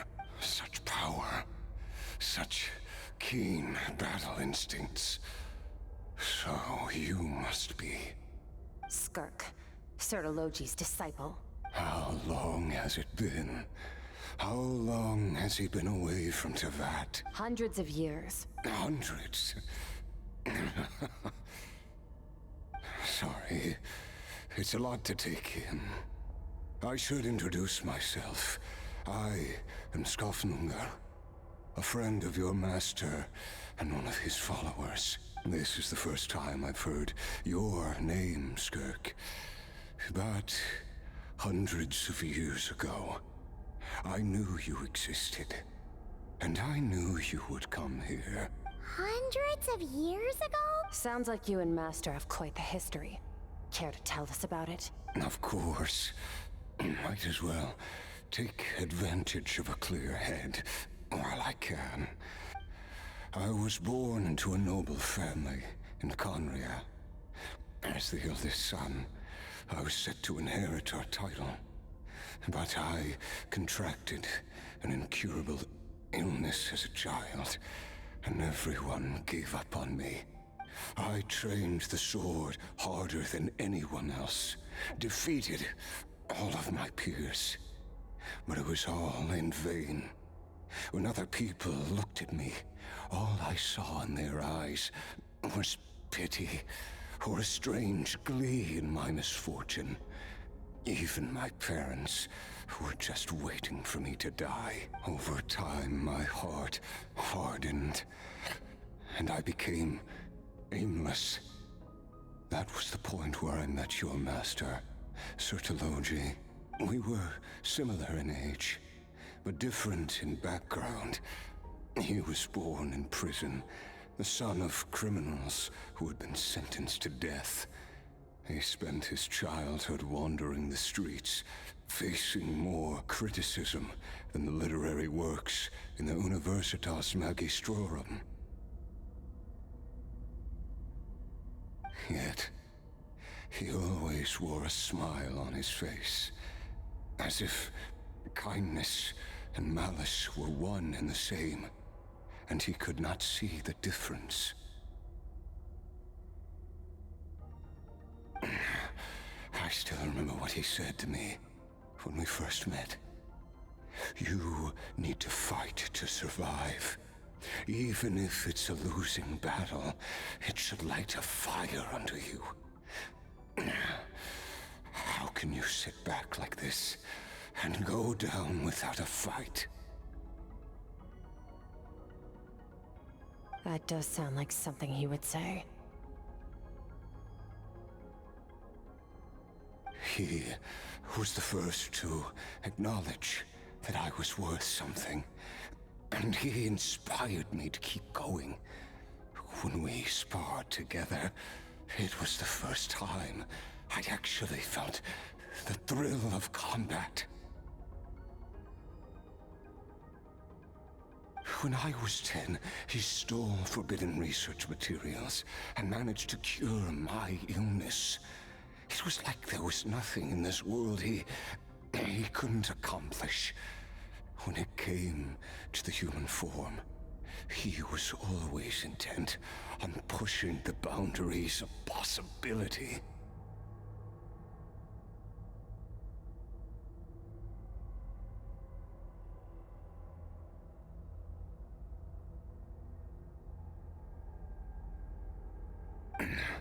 But somewhere along the way, I fell behind.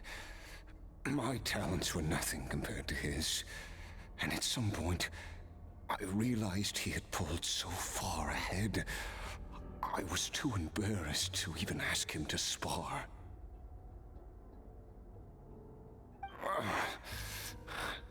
After his grand endeavor was successful, he sought me out and said to me, This planet no longer holds anything of interest to me, so I'm leaving. But first, I have an offer. I can use a power I have just refined to break the curse of immortality for you. Your death was once what we worked so hard to prevent. But the immortality you now face is a different kind of pain altogether. I'll pass. Immortality doesn't sound so bad to me. Since I can't die, it means I have an infinite amount of time to get stronger. Maybe I'll finally catch up to you one day. And we can spar like we used to. Are you sure? I cannot say when I will return. Your body, or rather, your soul, might not be able to withstand this curse. All I can do is try. After all, a wise man once told me, people need to fight for their own survival. Wise indeed. Nevertheless, if you grow weary of the pain of immortality, and wish to experience a good sparring match before you wither away, seek out my disciple. Disciple? Never thought I'd hear that word coming from you. Nor I. But Vedifenir said I was destined to find a disciple out there in the universe, and bring her to Tibet. You know as well as I, Vedifenir's prophecies are never wrong. Well, now I'm curious about who this disciple of yours will be. All Vedifenir said was that one day, the stars shall bow in her honor. Sounds pretty impressive. Of course. Only the most outstanding people would have the right to become my disciple. Still self-assured as ever, I see. But you're not wrong. I'll be leaving then. Oh, and if you are serious about getting stronger, I left you a little gift in the primordial sea. As I've said before, walk whatever path you want. Freedom means even the wicked get to make their own choices. Waiting for me in the primordial sea was the all-devouring narwhal, already beaten into submission by Sertologi. In its weakened state, I was able to cut off part of its flesh and sew it into my own heart. Your heart? Because, of course, So, you used the curse to turn yourself into a vessel for power. Even with that whale's ability, devouring power like that is not something the human body can withstand. With your body and soul constantly at the breaking point, it was the curse of immortality that sustained you, but that is not the path to strength. You have to pour your heart into it, work for it, dream of it. Instead, you stole something that didn't belong to you, and it backfired. You're right. I should have known better, but I had already pushed myself to my limits, and he was still miles ahead of me. So I had to take a leap of faith.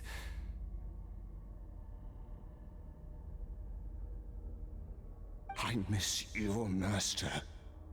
I miss the days when we were all together, troublemakers without a home. I don't regret the choice I made. But if you'll allow it, I do want to apologize. To both of you. After the beating we just gave you, I think we can call it even.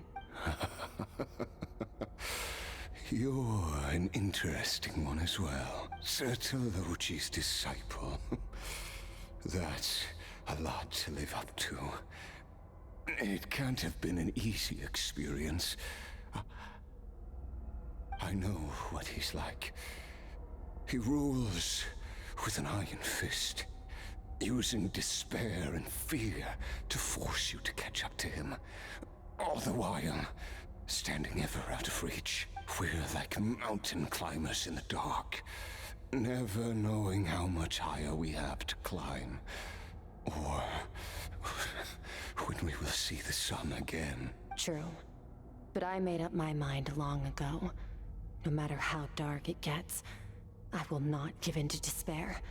I will overcome it. Besides, After hearing your story, I suspect what Master really wants is not a battle that demands his full strength, but rather a defeat without regrets.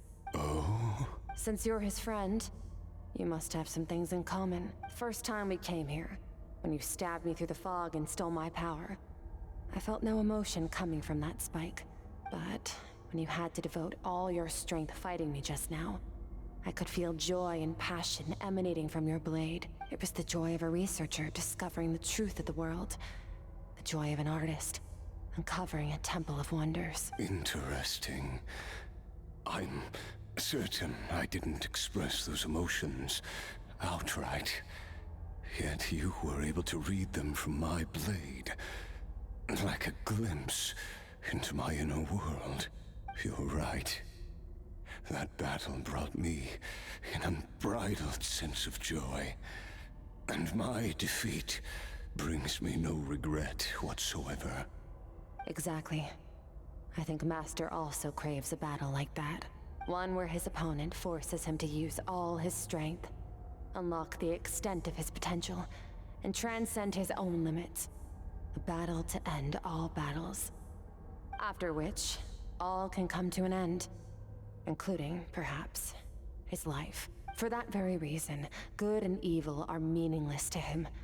He has one purpose, one goal: to complete himself. It's one of the secrets to his strength. Perhaps you're right. Perhaps that is his call. What a battle that would be. Oh, to witness such a... Are you okay? Too many different kinds of power are surging through my body. I won't be able to hold on to my sanity for much longer. Sir Deloji once offered to free me from this curse.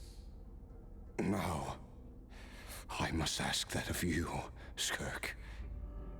Can you release me from the pain? I can, but not through death, if that's what you were hoping for. It's not a suitable punishment for your crime. As an alternative, I can take your consciousness, along with all the power you've consumed, and smash it to pieces. The impurities will dissipate, and under the curse of immortality, your mind and body will regenerate. When that process is complete, you will be back to who you were before, no longer tortured by powers you can't control, but it will be a time-consuming and painful process. If we are climbers in the dark, at least, it looks like you are not alone on your journey. I will reach the top of this mountain, no matter what it takes. And you, Skirk, will be my witness at the end of all things. That's finally over. Let's get out of here. Huh! At least we don't have to make a mad dash for the exit like last time.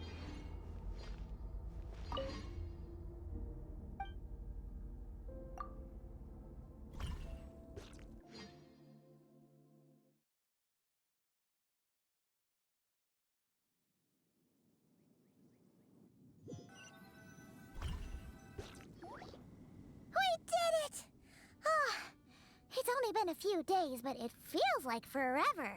Once again, we've proved there's nothing we can't overcome. We're just that awesome. Wow, you sound even more confident than usual. Guess you really have become stronger. Today sure went by fast. It's night already. Oh wait, that reminds Paimon. The stars you mentioned, the ones that died out, are they back now? Yes. The power Skirk stole has been returned.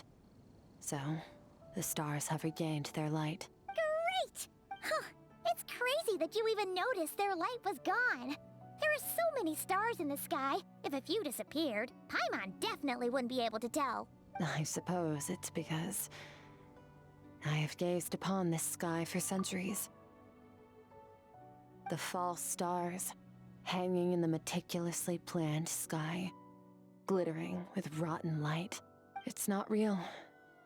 And yet, it is for that very reason that I can look upon it and enjoy the momentary peace it brings. Even the most beautiful of bubbles has to burst. We will return to the real universe one day, Whether of our own volition or not, time marches ever forward. Even the innocent and naive will taste life's bitterness. Yet through hardship, we grow until we learn to seize the sands of time for ourselves and uncover our true strength. Though we gaze upon a false sky, its vastness and majesty is palpable. One can only wonder, what is it going to take for kindness to reign supreme in the vast expanse of the universe? Ah, this is all going over Paimon. Ever since we met, he has filled Paimon's days with happiness. No matter how tough things get, he always finds a way to make it better. If it's too big a job for one person, then we'll do it with two. And if two's still not enough, then three. We've met so many amazing friends, and accomplished so many amazing things. As long as we don't give up, we can make any wish come true. I suppose when it comes to you, anything is possible. Well, I should be going. Now that my power is no longer isolated from my emotions, I need more practice to get used to it. I suppose fate will decide. Maybe we'll bump into each other on the street.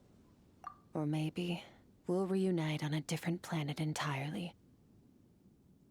Regardless, reunions and partings are but passing moments. More than anything, I hope that, at the end of this journey, wherever it takes us, we stand in a world reborn. One without war, pain, or forced partings. One where new life can bloom, even where there was once nothing but scorched earth. For this, we must all work to become stronger.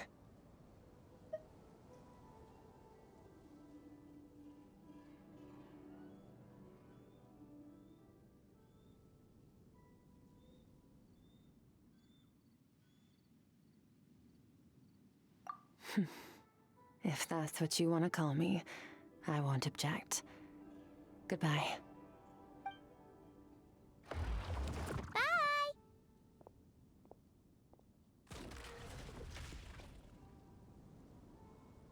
Is it just Paimon, or is she being nicer than before? We definitely count as friends after all that, don't you think? Hey, what do you think about camping here tonight? There's nothing quite like sleeping under the stars. Come tomorrow, we can continue our journey.